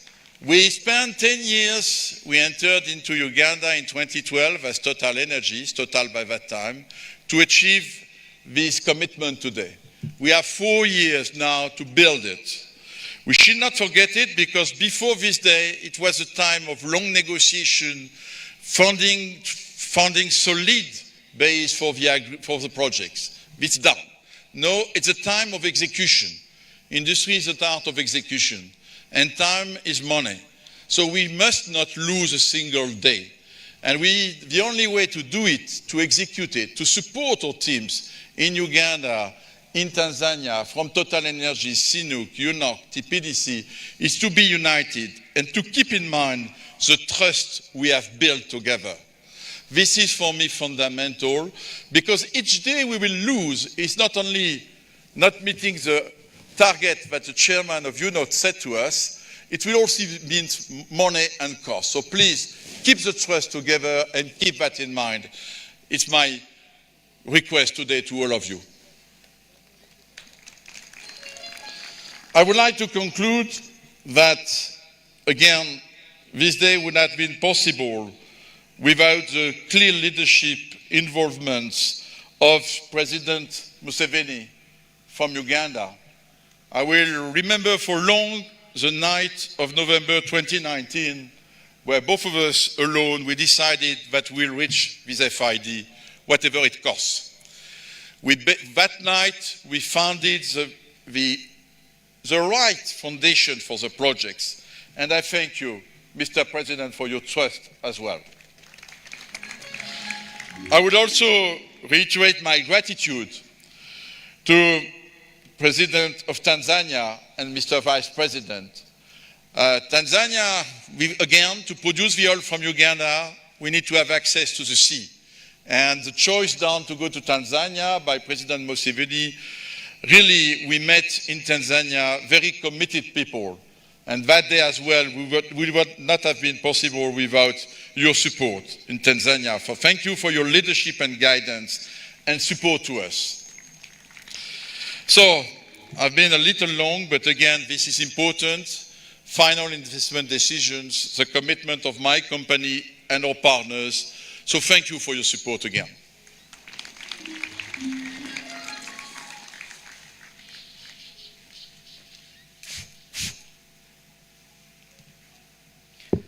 Surely we can do better than that. Another round of applause for Mr. Patrick Poyani. So this is the moment. You know, if it was a football match, this would probably be the last sport kick in extra time. Or this would be when you have drum rolls and fireworks and not the other one, and razzmatazz. So allow me to invite the Honorable Minister to make this, or to lead us through this grand announcement. So you're most welcome, Honorable Ruth Nakabira, to take us through what everybody has been waiting for. The excitement is palpable. I know everyone at home was waiting for this, so you're most welcome, Honorable.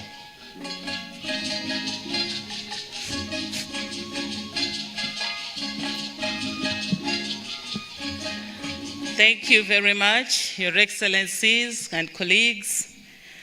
I looked at Mr. Ramadan Gobi, who is the Uganda'S Permanent Secretary and Secretary to the Treasury, as Mr. Patrick Poyani was speaking, and Gobi's head was nodding, as Patrick was also nodding. I think what we are doing today means a lot to the Minister of Finance. Thank you very much. I recognize Honorable Migereko, the former Minister of Energy, Uganda. Thank you for coming. Thank you for honoring our invitation and all that you did. Your Excellency, all what we have been doing has been the rituals. Ugandans and Tanzanians and the world is waiting for the announcement. And I know that many of us were asking themselves that we've listened to the CEOs of these companies. They have spoken, they have appreciated, but have they announced? We listened to Mr. Patrick Poyani, your commitments, but have you done the real announcement? So probably we have to do a ritual to appreciate this announcement. And after this ritual, I have a colleague with whom we are walking this journey. He's seated in the comfort zone. I will pull you out of that comfort zone, Honorable January Makamba, Minister of Energy from Tanzania, to also join me here. I would like now to invite the joint venture partners led by, of course, Total Energy CEO, Chairman Patrick Poyani, to move forward to make this final, clearly, investment decision for the Tilenga, Kingfisher, and Eco project. I invite the General Manager, Total Energies, to also come forward, Total Energies Uganda, Mr. Felipe growth. I would also like to invite the President. They are already inviting themselves. Thank you so much. Time is of essence. Proscovia, CEO CNOOC, please come forward. Ugandans are waiting, and this is going to be a maiden activity in Uganda. We've never seen an FID being taken. I don't know how you are going to do it. My brother, you come forward, Minister. Don't stand with people with money. For us, we can be here. Absolutely. Yes. So, gentlemen, Chairman and CEO, Total Energies, have you announced? Ugandans are waiting for your deep voice to do the ritual. So, in the name of the joint venture partners and in the name of Total Energies, I declare the final investment decision for the Lake Albert development projects, Tilenga, Kingfisher, and Yako projects.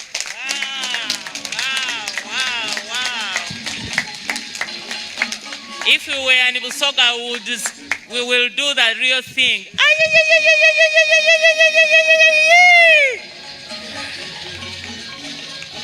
We would like you to remain on record that you have done it by a symbol of...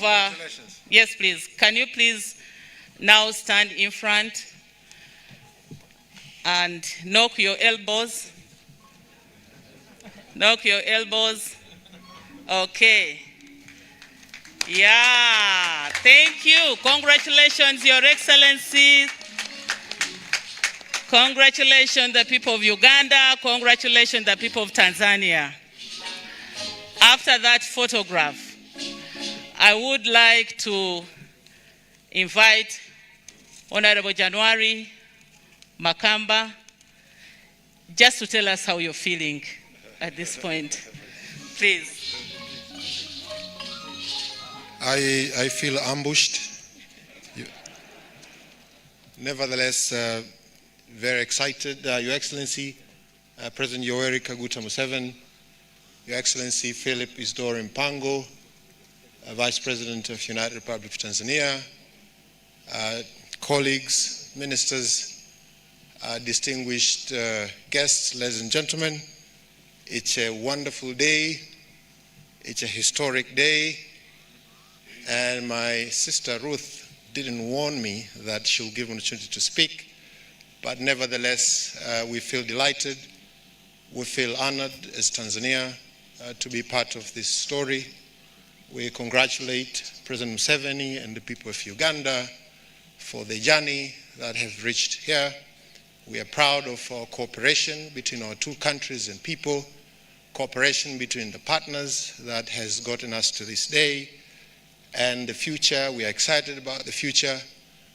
Tanzania and Uganda are connected through bloodlines. We are the same people. We are connected through railway lines, through highways, and now through a pipeline. So this is an important, as I said in Dar es Salaam, this is an important mark on the map. We are creating our own map with the new lines. And the new important line now is a pipeline, which gives our two countries important position in global energy discourse. And we are happy about that. Now our people are looking towards the benefit in the construction of the project and eventual revenue that will come out of it. So, my sister, thank you very much. Next time, please warn me so that I'm much more eloquent. But congratulations to the partners. Thank you very much. Thank you very much. I am not releasing you yet. Thank you so much, Your Excellencies. At this juncture, I would like to invite you to do a ritual of commissioning the legacy publication on Uganda's journey to first oil to commemorate the announcement of the final investment decision. And these are the people who qualify to stand with you, keeping social distance, as you are doing this ritual. And I would like you to please stay around as the President comes to do this ritual, commissioning the legacy publication on Uganda'S journey to first oil. And after that, sir, you will be pleased to speak to us.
Thank you very much, Your Excellency. Thank you very much, our joint venture partners, for this ritual. And I think time is opportune now to receive the words of wisdom from His Excellency, the President of the Republic of Uganda, who will introduce his guest. Your Excellency, sir, I would like to request you to address us. Thank you very much.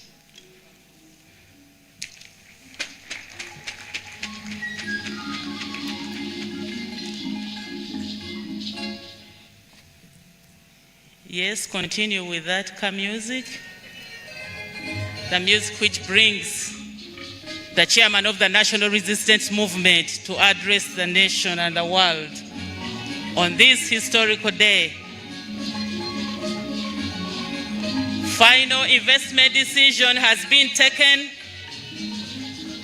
We are supposed to leave the arrival launch and go to departure launch, to depart, to go and do the work according to CEO Chairman Total, Mr. Patrick. You've been loud and clear. Thank you so much.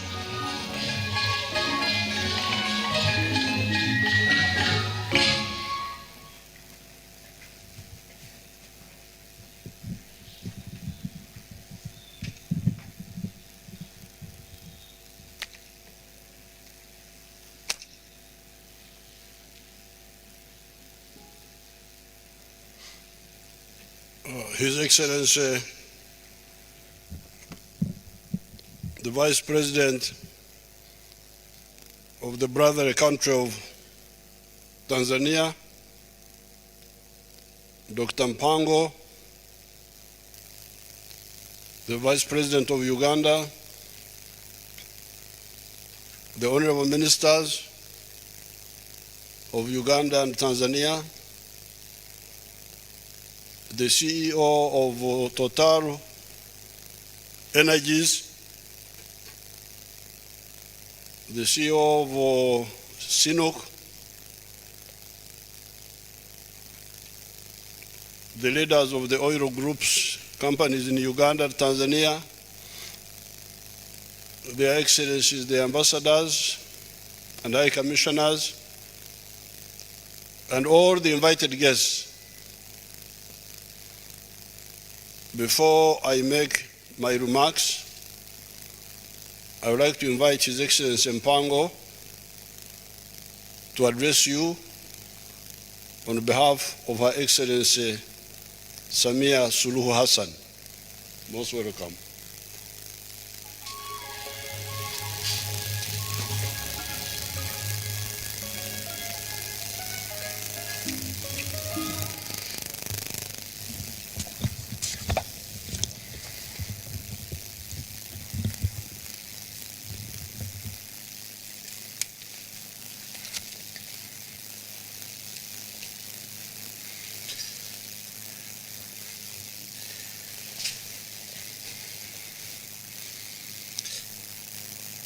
Your Excellency Yoweri Kaguta Museveni, President of the Republic of Uganda, Her Excellency Major Jessica Alupo, the Vice President of the Republic of Uganda,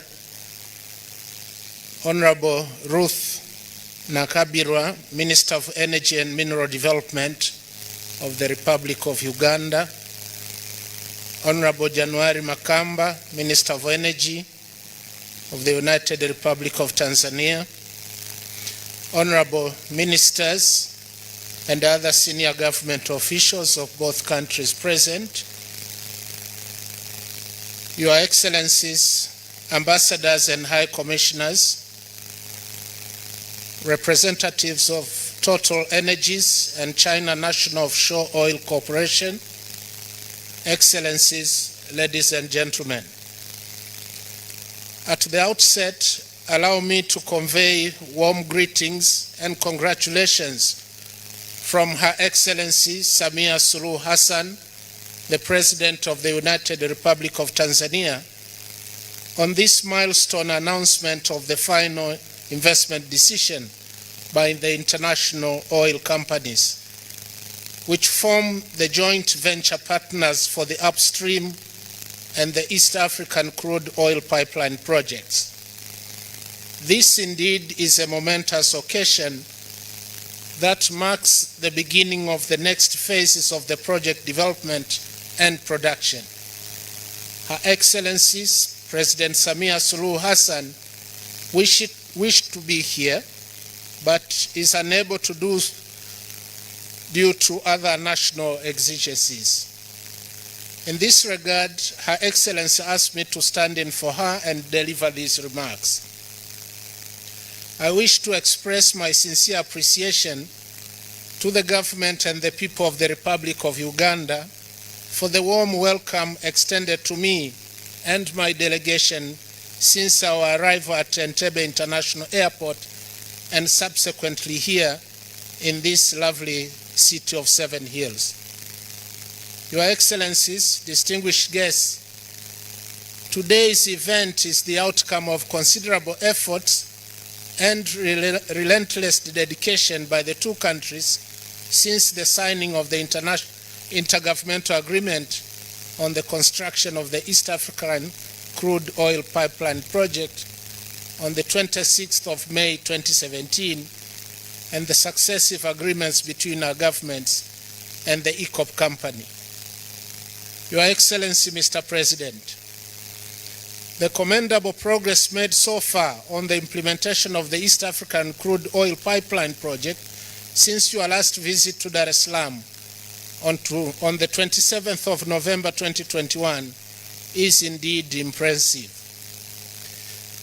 We recall that together with Her Excellency Samia Suluhu Hassan, you directed the parties involved to quickly finalize pending matters for the formation of the EACOP project, for the formation of the EACOP company, and attainment of the final investment decision for the EACOP project. We are now pleased to see that the parties to the EACOP project have complied with that directive.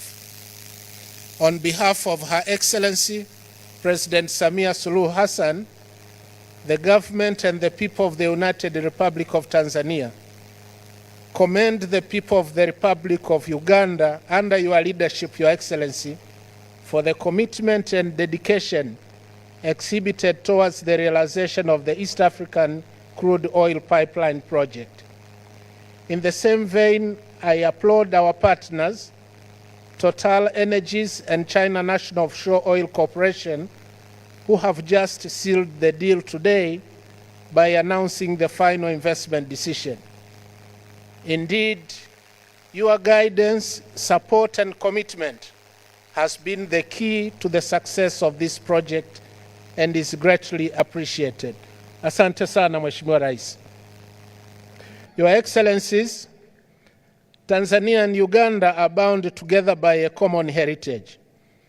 And for this reason, our two countries have continued to enjoy excellent mutual relations and collaboration. By virtue of being close neighbors and founding members of the East African community, we have many common interests and a lot to share on bilateral basis. For instance, trade between our two countries has more than tripled to over $260 million in 2020 compared to the average for the past 5 years. In this regard, the implementation of this shared eco-project further solidifies our cooperation, which has been nurtured and cemented for many years. Your Excellencies, distinguished guests, with this project, the two countries are projected to realize a record level of foreign direct investment flows to the tune of US $3.5 billion over the period 2022 to 2025, which is an increase of over 60% compared to the current levels of foreign direct investment flows. The impact of such massive investment include employment estimated at more than 10,000 jobs, foreign exchange earnings in the form of dividends, and service receipts from handling project cargo that is estimated at over 500,000 tons of imported equipment. The pipeline will also provide business opportunities in various sectors, including construction, energy, and the like, which will eventually create a trickle-down effect and thus contributing to development of local content. In addition, the pipeline is expected to serve shippers of oil as well as manufacturing industry and thereby attract investors and companies in these sectors in our region. The investors will surely come with the much-needed international experiences and specialized skills for the nascent petroleum industry in our countries. Excellencies, distinguished guests, the multiple effects from the project will not only support our economic recovery, but also spur regional growth, which has been adversely affected by the COVID-19 pandemic. As you are well aware, during the pandemic, the region experienced a slowdown in economic growth to an average rate of 2.3% in 2020, compared with an annual average rate of over 6% prior to the pandemic. Your Excellencies, these largely understated benefits illustrate the true value of our close cooperation and also demonstrate the validity of the famous Chinese proverb that says, "A good neighbor is a priceless treasure." Your Excellencies, ladies and gentlemen, Tanzania notes with great satisfaction and appreciation that based on technical, geographical, and commercial merit, as well as our experience in construction, operation, and management of pipelines, the government of the Republic of Uganda and project developers preferred the Tanzania route for the pipeline. It is in the same spirit that the government of Tanzania has taken deliberate actions towards effective implementation of the project, including releasing 259.96 billion shillings to the Tanzania Petroleum Development Corporation as part of equity participation in the ECOP company. We have amended relevant legislation as agreed in the host agreement. We have completed land compensation for 14 priority areas for the camps and coating yards, and also paid land compensation for the pipeline corridor that traverses through 8 regions in Tanzania.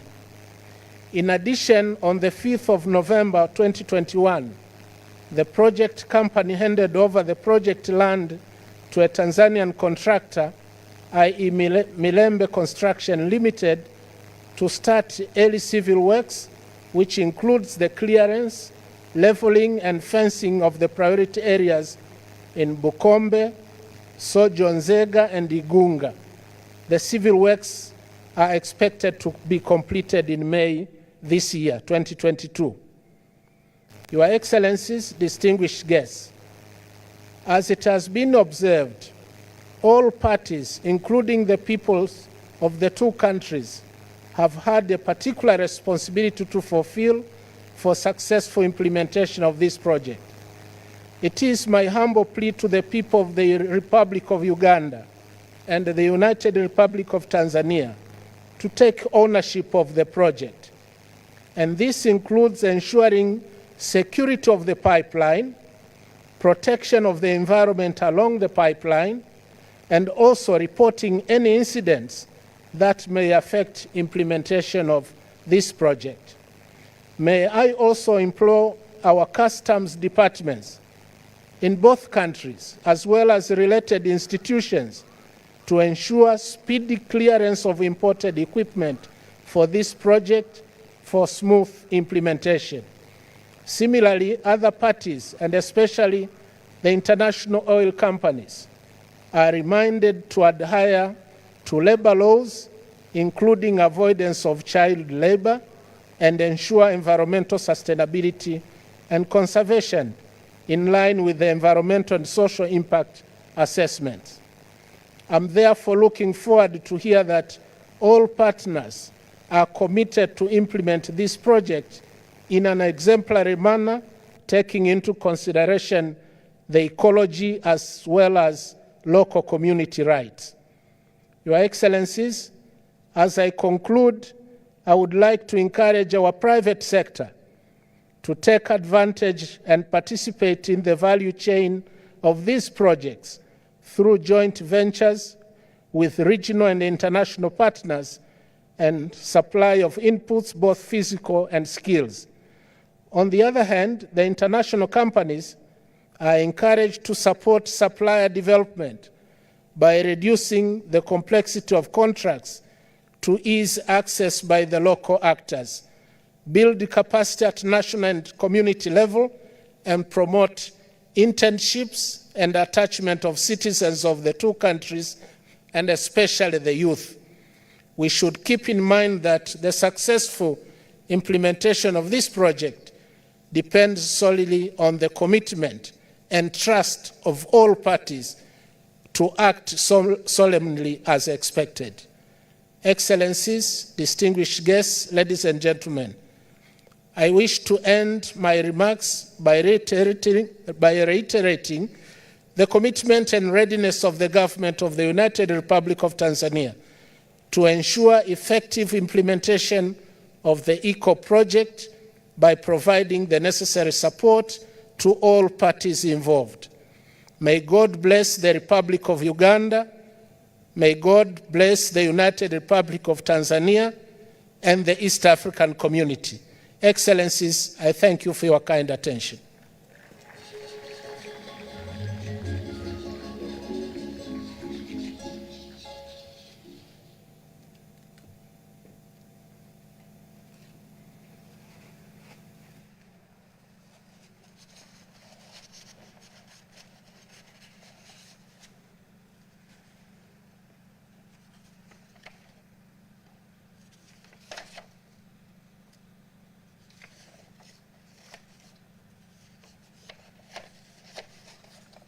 His Excellency, the Vice President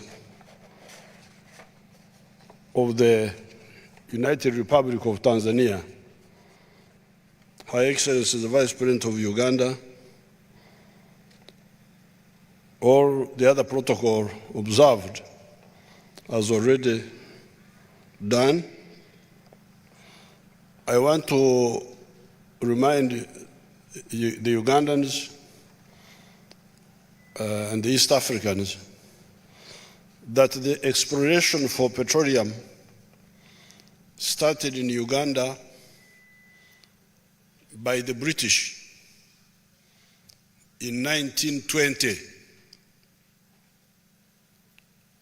What sparked the British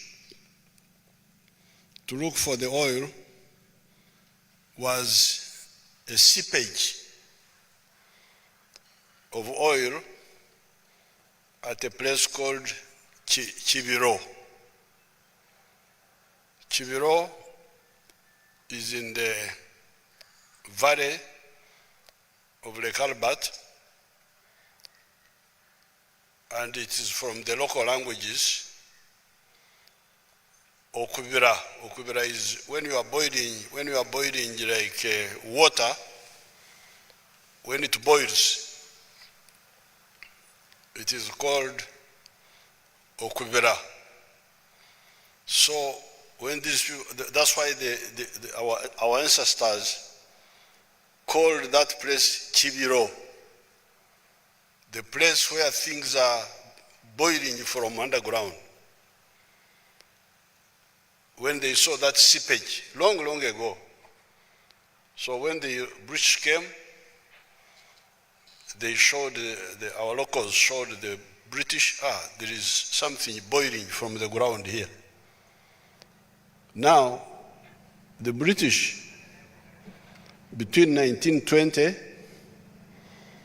and 1956, that is almost 40 years, they looked for this oil, but they missed it. They couldn't get it. It was seepage in here, but coming from somewhere else. When I came into the government in 1986, I read the file where the commissioner of geology, of geological survey, a British, in 1956, he wrote and said it seemed the oil was there, but it evaporated and went away, and closed the file. I wish that file could be found and put in the museum by the commissioner, the British commissioner of geological services in 1956. Now, when we came into government in 1986, apparently Shell BP had again taken interest in the Lake Albert. I think what had sparked off new interest was the aeromagnetic survey which we did in 1980 after we kicked out Idi Amin. We hired that government, the interim government, hired a company which did aeromagnetic survey and saw some structures in the Lake Albert area which looked to be the type that could contain petroleum. So I think that's how the Shell BP had again taken interest. And when we came into government in 1986, some Shell BP people came. A few days after we were in the government to meet me in Entebbe, and they said, there is oil in Lake Albert. So we were about to sign an agreement with the government of the other government which had collapsed. Now we are here to sign with you. So I said, okay, let me first check with the government whether there is anybody who knows something about petroleum. So I called the people of the Ministry of Minerals. There was a commissioner who had been with me at school at Ntare, Mboijana, Seoul. He came, and I said, do you have anybody who knows anything about petroleum? He said, yes, there is somebody who knows about petroleum. I said, where is he? He said, he's in the Bank of Uganda. Bank of Uganda? Okay, bring him for me. So they brought me that man. The man was from Ghana, Accra. The man was an economist. He was not a scientist. And the only thing he was doing with oil is that he was the one handling the import papers of oil into Uganda. So I said, oh, these Africans. How Africa, query how? So I called back the Shell BP people, and I said, Shell BP, I have nobody on my side who knows anything about oil, so please go away. Let me first prepare myself. I cannot sign an agreement with you because I have nobody on my side who knows anything about oil. That's when I called the minister, Changomacho, who was Minister of Minerals, and I told him, I said, what you do, you look for the young people who have done geology or physics or chemistry at Makerere. At that time we had only one university, and let them go for specialized studies in petroleum. Then we can come and engage this Shell BP. They moved fast. Apparently there was a PS called Mrs. Opio. I don't know why you never bring her here. She moved fast and got those people, the one they were talking about. The Kabagambes, the Kashambuzis, and sent them for master's study of petroleum to Imperial College London, University of Aberdeen. At that time we had talked of Romania, we had also talked of Algeria, but they went, the one they introduced. You people stand up, the first group. Come forward here and they see you, how you look like. Whether you are still alive or what. Introduce yourselves, go on the microphone, and say where you studied. This is your day now.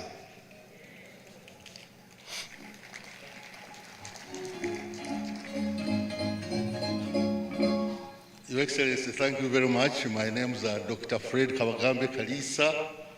Currently, I'm the Senior Presidential Advisor for Oil and Gas and the Mineral Industry, and I am a retired Permanent Secretary in the Ministry of Energy and Mineral Development. I studied at Aberdeen University, a Master of Science in Petroleum Geology, and many other universities. Thank you, sir. Which years were these? Say the years. Your Excellency, you recall that when we met on the 10th of February, 1986, on Monday, you directed that we should do three things. One is to train people in oil and gas disciplines. Two, you said that we should carry out petroleum exploration, promotion, by carrying out work and inviting companies to participate in exploration. Three, you directed that we should monitor the work of oil companies. Actually, those were the three policy directives that you gave on the 10th of February, 1986, on Monday at 10 o'clock.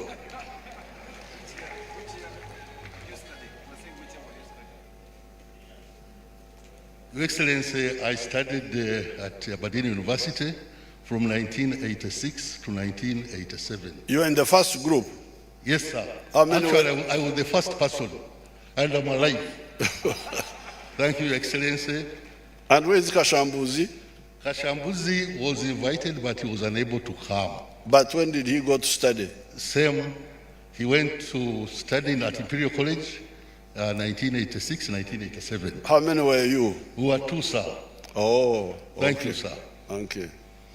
You want to sit. The other one? Thank you very much, Your Excellency. My name is Ernest Rubondo, and I'm currently the Executive Director of the Petroleum Authority of Uganda. I studied petroleum reservoir geology at the Imperial College of Science and Technology between 1989 and 1990. So you are the second group? Yes, Your Excellency. I went the second group after Dr. Kabagambe Kalisa and Mr. Robin Kashambuzi. Thank you, Your Excellency. Thank you. Thank you very much, Your Excellency. My name is Robert Kasande, currently the Permanent Secretary of the Ministry of Justice and Constitutional Affairs. I studied at Texas A&M University in Texas, USA, where I did oil and gas geophysics between 1992 and 1995, Your Excellency. Okay. So this was the decision I took because I did not see how I could allow Uganda to be involved in something like this with ignorant people on my side. Because remember, the other man from the Bank of Uganda, the Ghanaian, was just an importer. He was handling import papers. So when these people came back, 1989, I think the first group, when they came back, they reported to me that the first group had come back. We can now negotiate with Shell BP. I invited Shell BP to negotiate with me. Surprisingly, Shell BP said no, they were no longer interested because the petroleum is likely not to be there.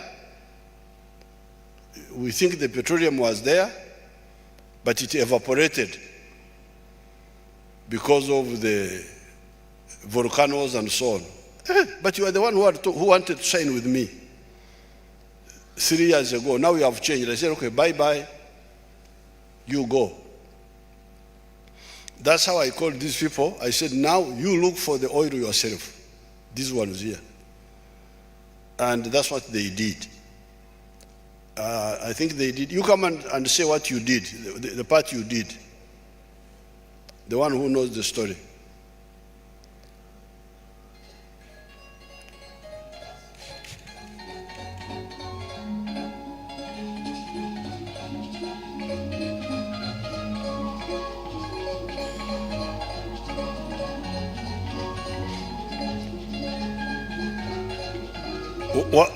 What you did before you invited the oil companies? Your Excellency, we did 2 major studies. One was to carry out geology mapping, that is to identify the various rock types in order to determine whether these rocks are likely to have generated oil. And indeed, if they have generated oil, have they stored the oil?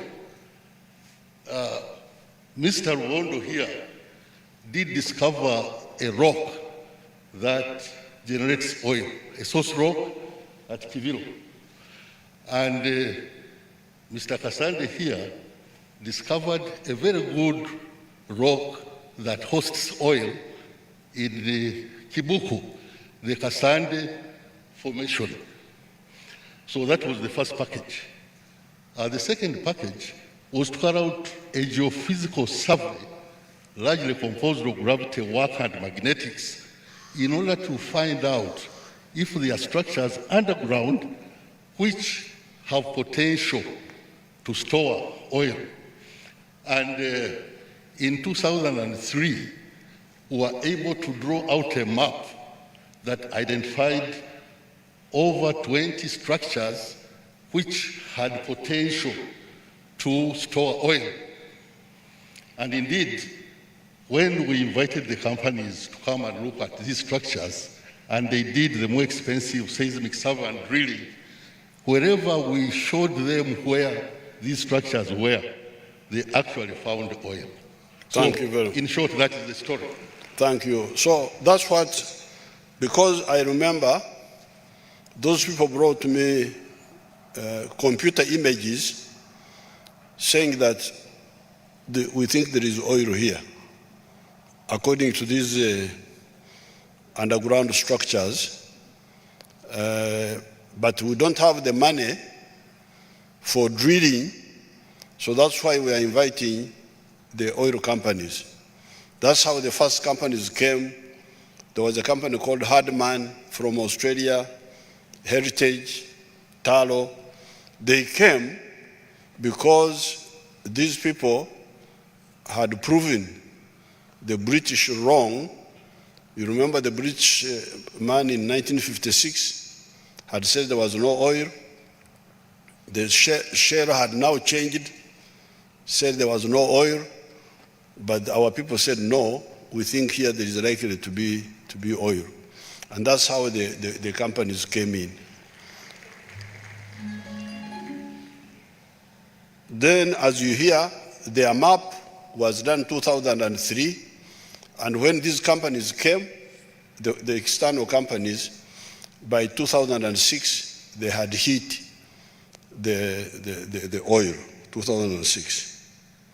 Now, when we hit the oil, we did not have the idea of a pipeline in our thinking. In fact, I used to discuss with the Total people, the ones before Mr. Puyani. There was the man who died in Paris, the short man. There was another one. They would come and tell me, say, pipeline. My question was, pipeline for what? Said they are taking the oil for export. Then my question was, are there no human beings here?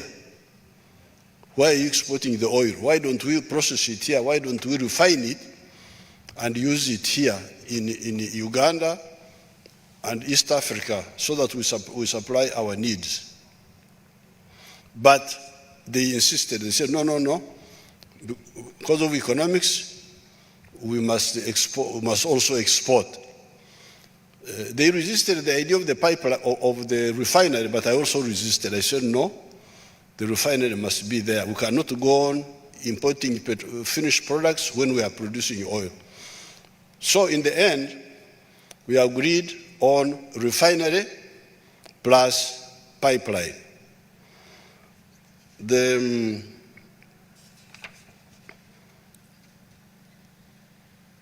Now, when we went to the second option of refinery plus crude pipeline, then we started looking at where to go. Initially, some people,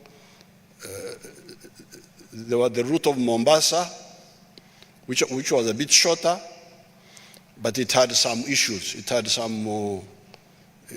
had a lot of built-up area where you had to do a lot of compensation, which the Kenyans were not able to do. And then there was the longer one of Lamu. That one was very expensive because we would end up paying a tariff of $16, I think. It was longer and more expensive. So that's how we ended up with the route of Tanga. Now, when we ended up with the route of Tanga, I was happy. I was happy because I am a follower of Mwalimu Nyerere, and Mwalimu had worked a lot to support Africa. Tanzania sacrificed Of course, you young people, you don't know this. You don't study this. You are watching football and so on. No seriousness. Just running around, music, singing. You don't know how Africa would have to come up. But we know who did what. Mwalimu, basing himself in Tanzania, which he was leading, sacrificed a lot to support the anti-colonial struggle in Mozambique, in Angola, in Zimbabwe, in Namibia, South Africa itself, fighting Idi Amin here. So therefore, when this project came, I was very happy to see that it goes through Tanzania, so that the Tanzanians also see something, not equal to what they did. It's much smaller, because if you can think of when we fought Idi Amin, we had a force of 54,000 people. 45,000 Tanzanians and 11,000 Ugandans, 56,000 actually. And Mwalimu was feeding all these, clothing us, giving us weapons, apart from paying the Tanzanians. So I'm very happy to see that this little project can go through Tanzania, and our Tanzanian brothers also benefit something from their brothers on this side. Apart from that, once this one has started, there is potential for other oil areas joining in. There is this same oil here is also in Congo, Eastern Congo, on the side of the same Albert Valley, but Congo side. There is petroleum there. There is petroleum in South Sudan. I think our Tanzanian brothers are also looking for petroleum in the Lake Eyasi area or something like that. I heard something like that. There's also likely to be petroleum in Burundi. So this East African crude pipeline may end up being a nucleus for the East African crude effort, not only just for this oil of Uganda, but also this corridor where it is passing. Tanzania happen to have a lot of gas. Here we have some gas, but not so much. The gas we have is what they call associated gas, gas associated with petroleum, but it's not so much. So we are thinking of a return gas pipeline near this one, using the same corridor to bring gas to us here for a number of needs that need gas. So therefore, this project, as people are saying, is a very important one for this region. You hear that in the next few years, Mr. Puyani and the CNOOC people, they are going to put in $10 billion in this effort. This money will boost our economy. Of course, me, I'm not intoxicated I never drink alcohol, so I never get intoxicated, and I'm not about to be intoxicated with petroleum. But it will contribute for sure. The economy of the world, Africa will have to be agriculture, industry, and so on. But this oil can make some contribution and it's most welcome. And I salute and congratulate the Total Energy and CNOOC for finally reaching final investment decision, because I was getting a bit impatient. I'm glad now you have concluded all the issues. Now, there is the move to cleaner energy in the world. I think some of the people may be worried within our crude oil, our petroleum kudiba. Sijui wanasemaje kwa Kiswahili. Kama unakuwa na kitu cha kuuza lakini unakosa wanunuaji. Do we have a Swahili word? Lugha za huku tunasema kudiba, chadiba. Mnisaidie watu wa Kiswahili. Niliwaambia zamani kwamba mwazime maneno kutoka huku. Nani anajua kudiba? Mtu anauza kitu lakini anakosa wanunuaji. Kwa lugha za hapa tunasema chadiva. Waswahili, Januari. Ndio mtusaidie. Nani anaweza kutusaidia neno la Kiswahili?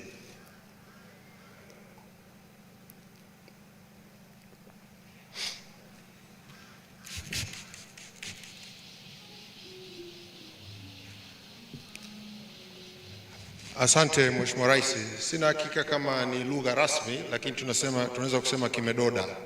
Kimedoda. Kimekosa wanunuaji. Okay. So there is worry that oil may kudoda because of the new movement for. But here you can go and tell the Swahili Council, watazami hii neno la hapa la huko bara kudiba. Mchifika huko muelezee kwamba mlikuta neno huku ambalo linahusu hiyo hali. But we have studied this. There is no possibility of petroleum kudoda. So I want to ask my daughter Ombitokati Batebe, come and tell us how the oil will not kudoda. Come and educate the Ugandans and the East Africans.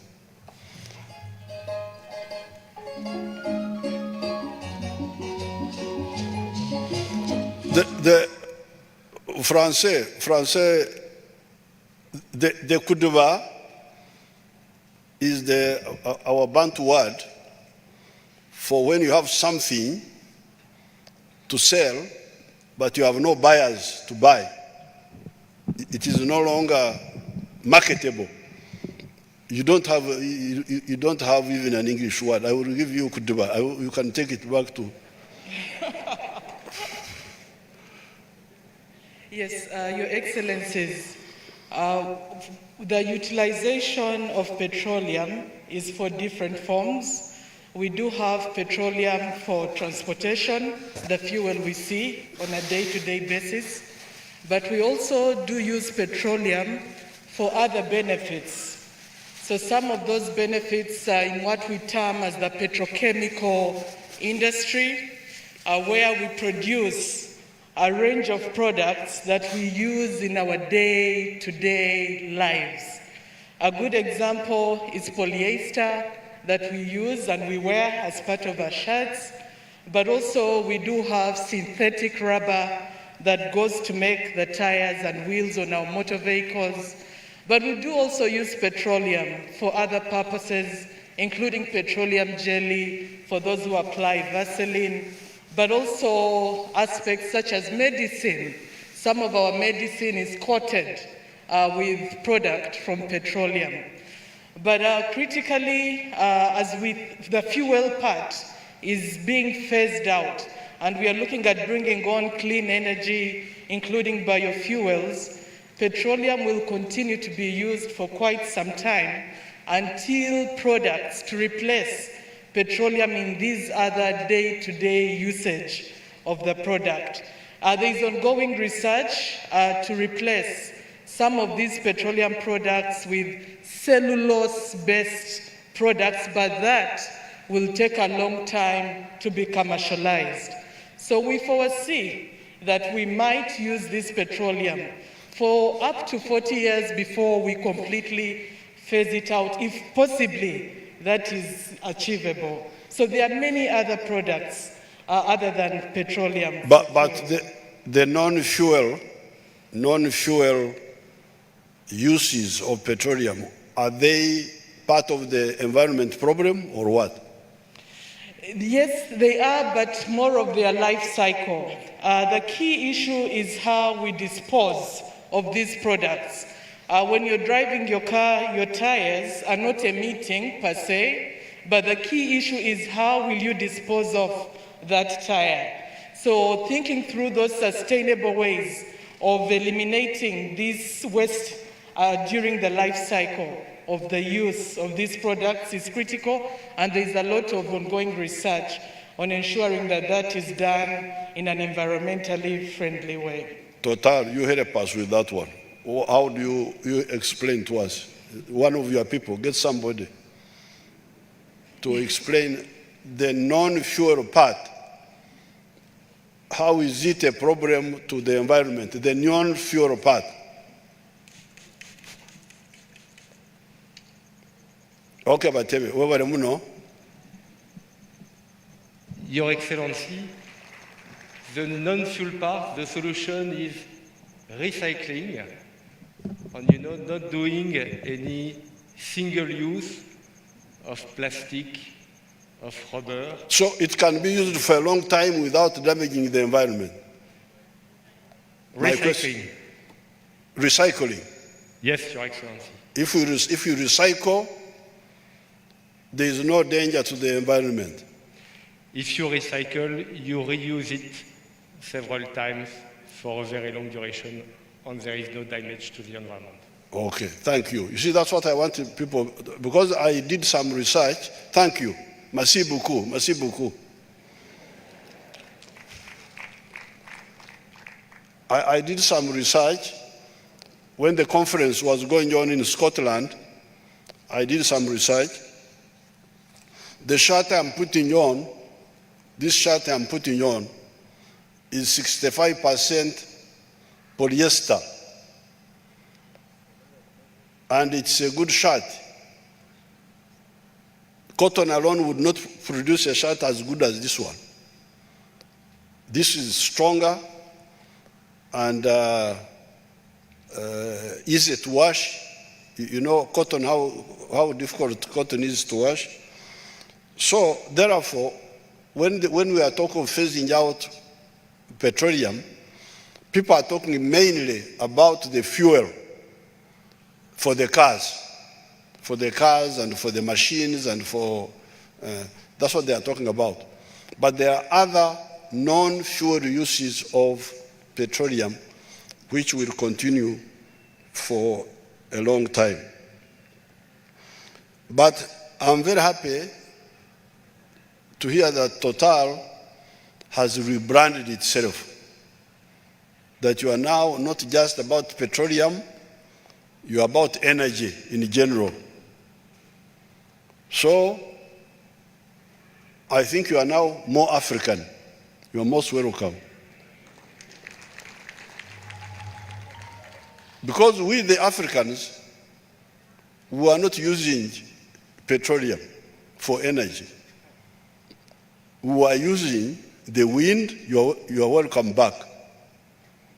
We are using the wind. You know wind, how our women in the villages, they clean millet.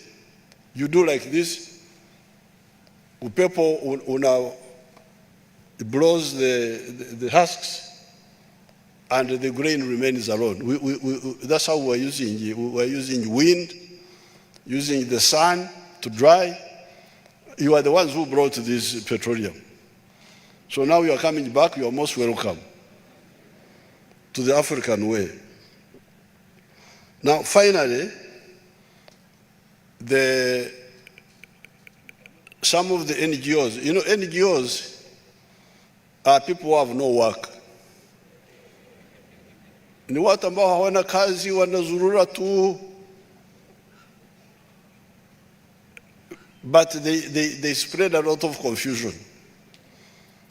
So, apparently my people in the Recalbat were chasing them. So you NGOs, don't come here. You heard what the CEO of Total was saying, that when you do that, you cause him problems. Because the NGOs are very, very powerful in Europe. They go and campaign, say, Ugandans are not allowing NGOs to inspect the petroleum operations in the Calbat. They're hiding something. They're hiding something. So I appeal to the Ugandans and to the local government in Burisa, in the Chikube, those areas, in Noya. Let the NGOs go and sleep in the bush if they want. Let them go, they can go with mattresses, stay in the bush if they don't mind the mosquitoes. There's nothing you are hiding. So don't you leave them, you leave those NGOs, let them go, because I saw that our people were stopping. What are you looking for? Our people, they are taking the tradition away. You know, here in Africa, if you have no use, we don't allow you to run around. But in Europe, the more useless you are, the better. So let the Europeans, let them go and sleep in the bush if they want. Those NGOs, you leave them alone, because they are going to cause problems for our allies, thinking that we are hiding something. Watch our jinga wanazurura, wakati mwingine wanakunywa chai, hata wazururaji nao wananua chai, wakati mwingine wanakula mandazi. You leave them.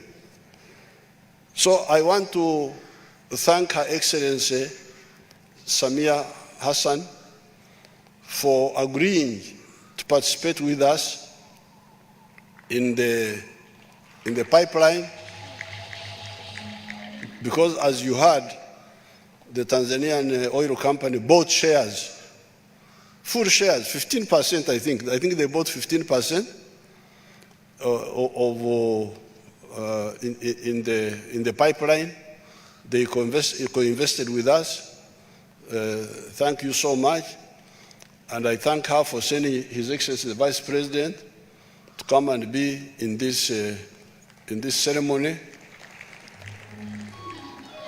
I congratulate our partners, Total and CNOOC. We are now set. We are moving. Thank you very much. God bless all of you. Thank you very much.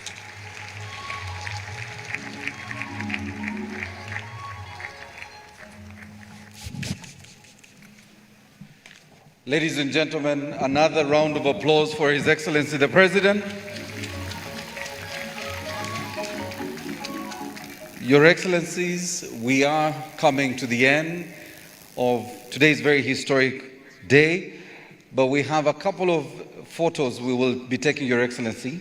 Our first photo, Your Excellency, we are requesting that this will be yourself and our visiting delegate, the Vice President of the United Republic of Tanzania, the CEO and Chair of Total, the President CNOOC Uganda, the Chair CNOOC, and Ministry of Energy, the Minister of Energy Uganda, and the Minister of Energy Tanzania.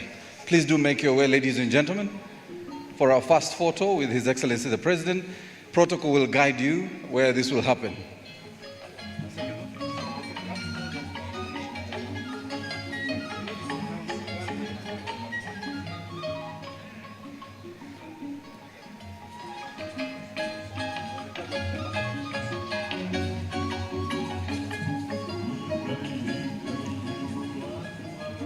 As mentioned, our first photo is with His Excellency the President, the Vice President of the United Republic of Tanzania, the Chairman and CEO of Total, the President's CNOOC Uganda, and our Ministers of Energy, Uganda and Tanzania. With the Chair of CNOOC, yes.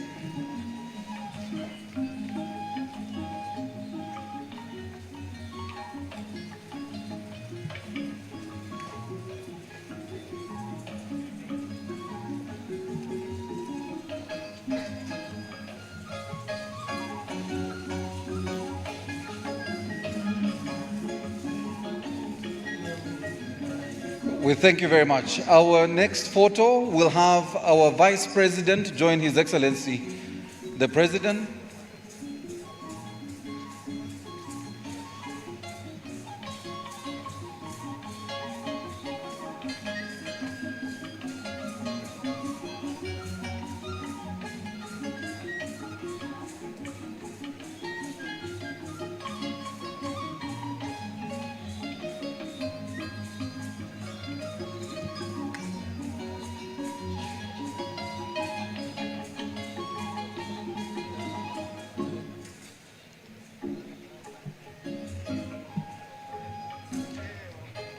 All right, our next photo, Your Excellencies, is with our honorable ministers who are here. The honorable ministers, please join His Excellency the President. We have the Honorable Minister of Trade, the Honorable Minister of Works, the Honorable Minister of Finance, the Minister of State for Regional Cooperation.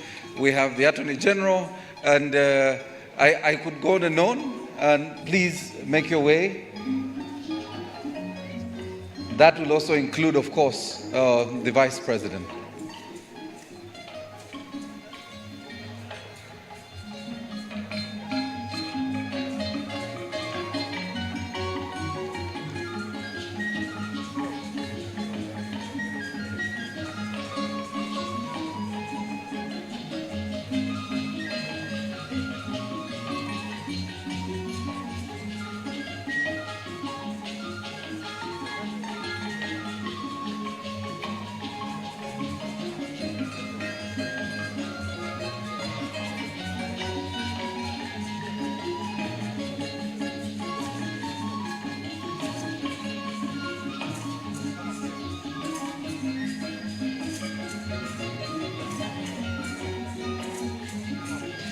And the final picture, ladies and gentlemen, is with the Excellencies, the ambassadors who are here. The Excellency Jules, Your Excellency Natalie, Your Excellency Eileen, and I saw the Excellency Dr. Aziz, yes, and His Excellency Richard Kabonero.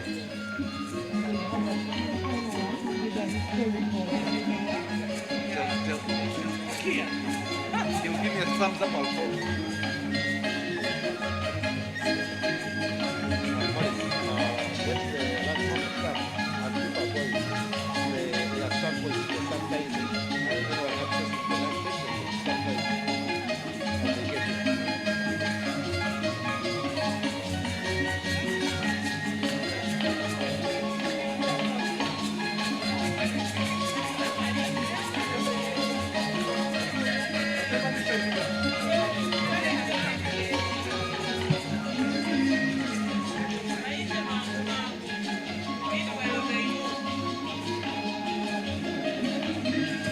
All right, and the final, requesting Special Presidential Advisor Kabagambe Kalisa and the historical team at the Ministry to join His Excellency the President.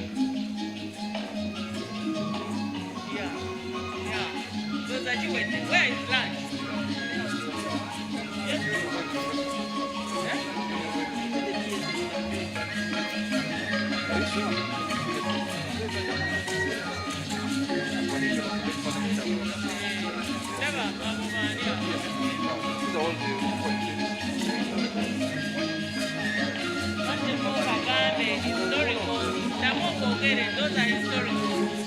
Ladies and gentlemen, those are the historicals, the first team, the Ministry of Energy. that set this ball rolling and began our journey to the fast oil that today has finally seen our FID announced.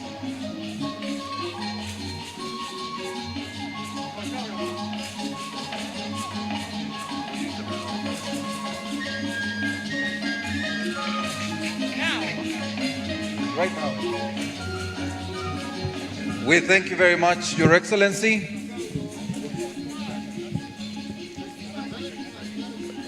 Please be upstanding. We are going to have the anthems. We'll have the anthems, the police brass band. The anthems will be played in reverse order. Police brass band.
Ladies and gentlemen, you remain in your positions as we witness the departure of our guests and our principals. His Excellency the President.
Ladies and gentlemen, please note that we have lunch in the next tent. Please do not leave. We have lunch prepared for you in the next tent.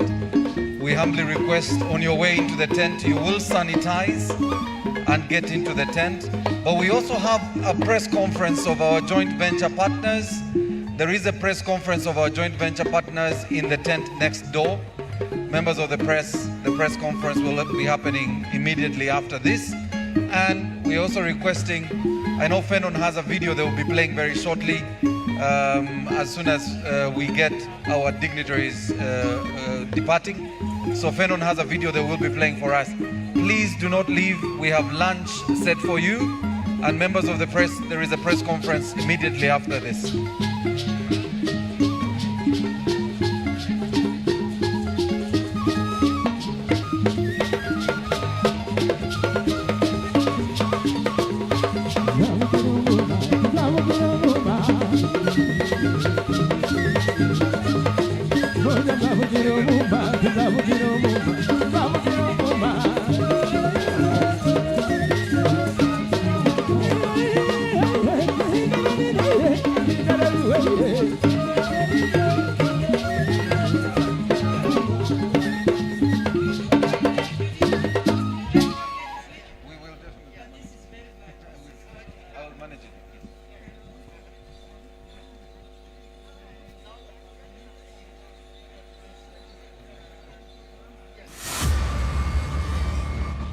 The year is 2022. A new dawn is upon us. Ladies and gentlemen, for 15 long years, we have patiently waited and prepared. The event is right here. The announcement of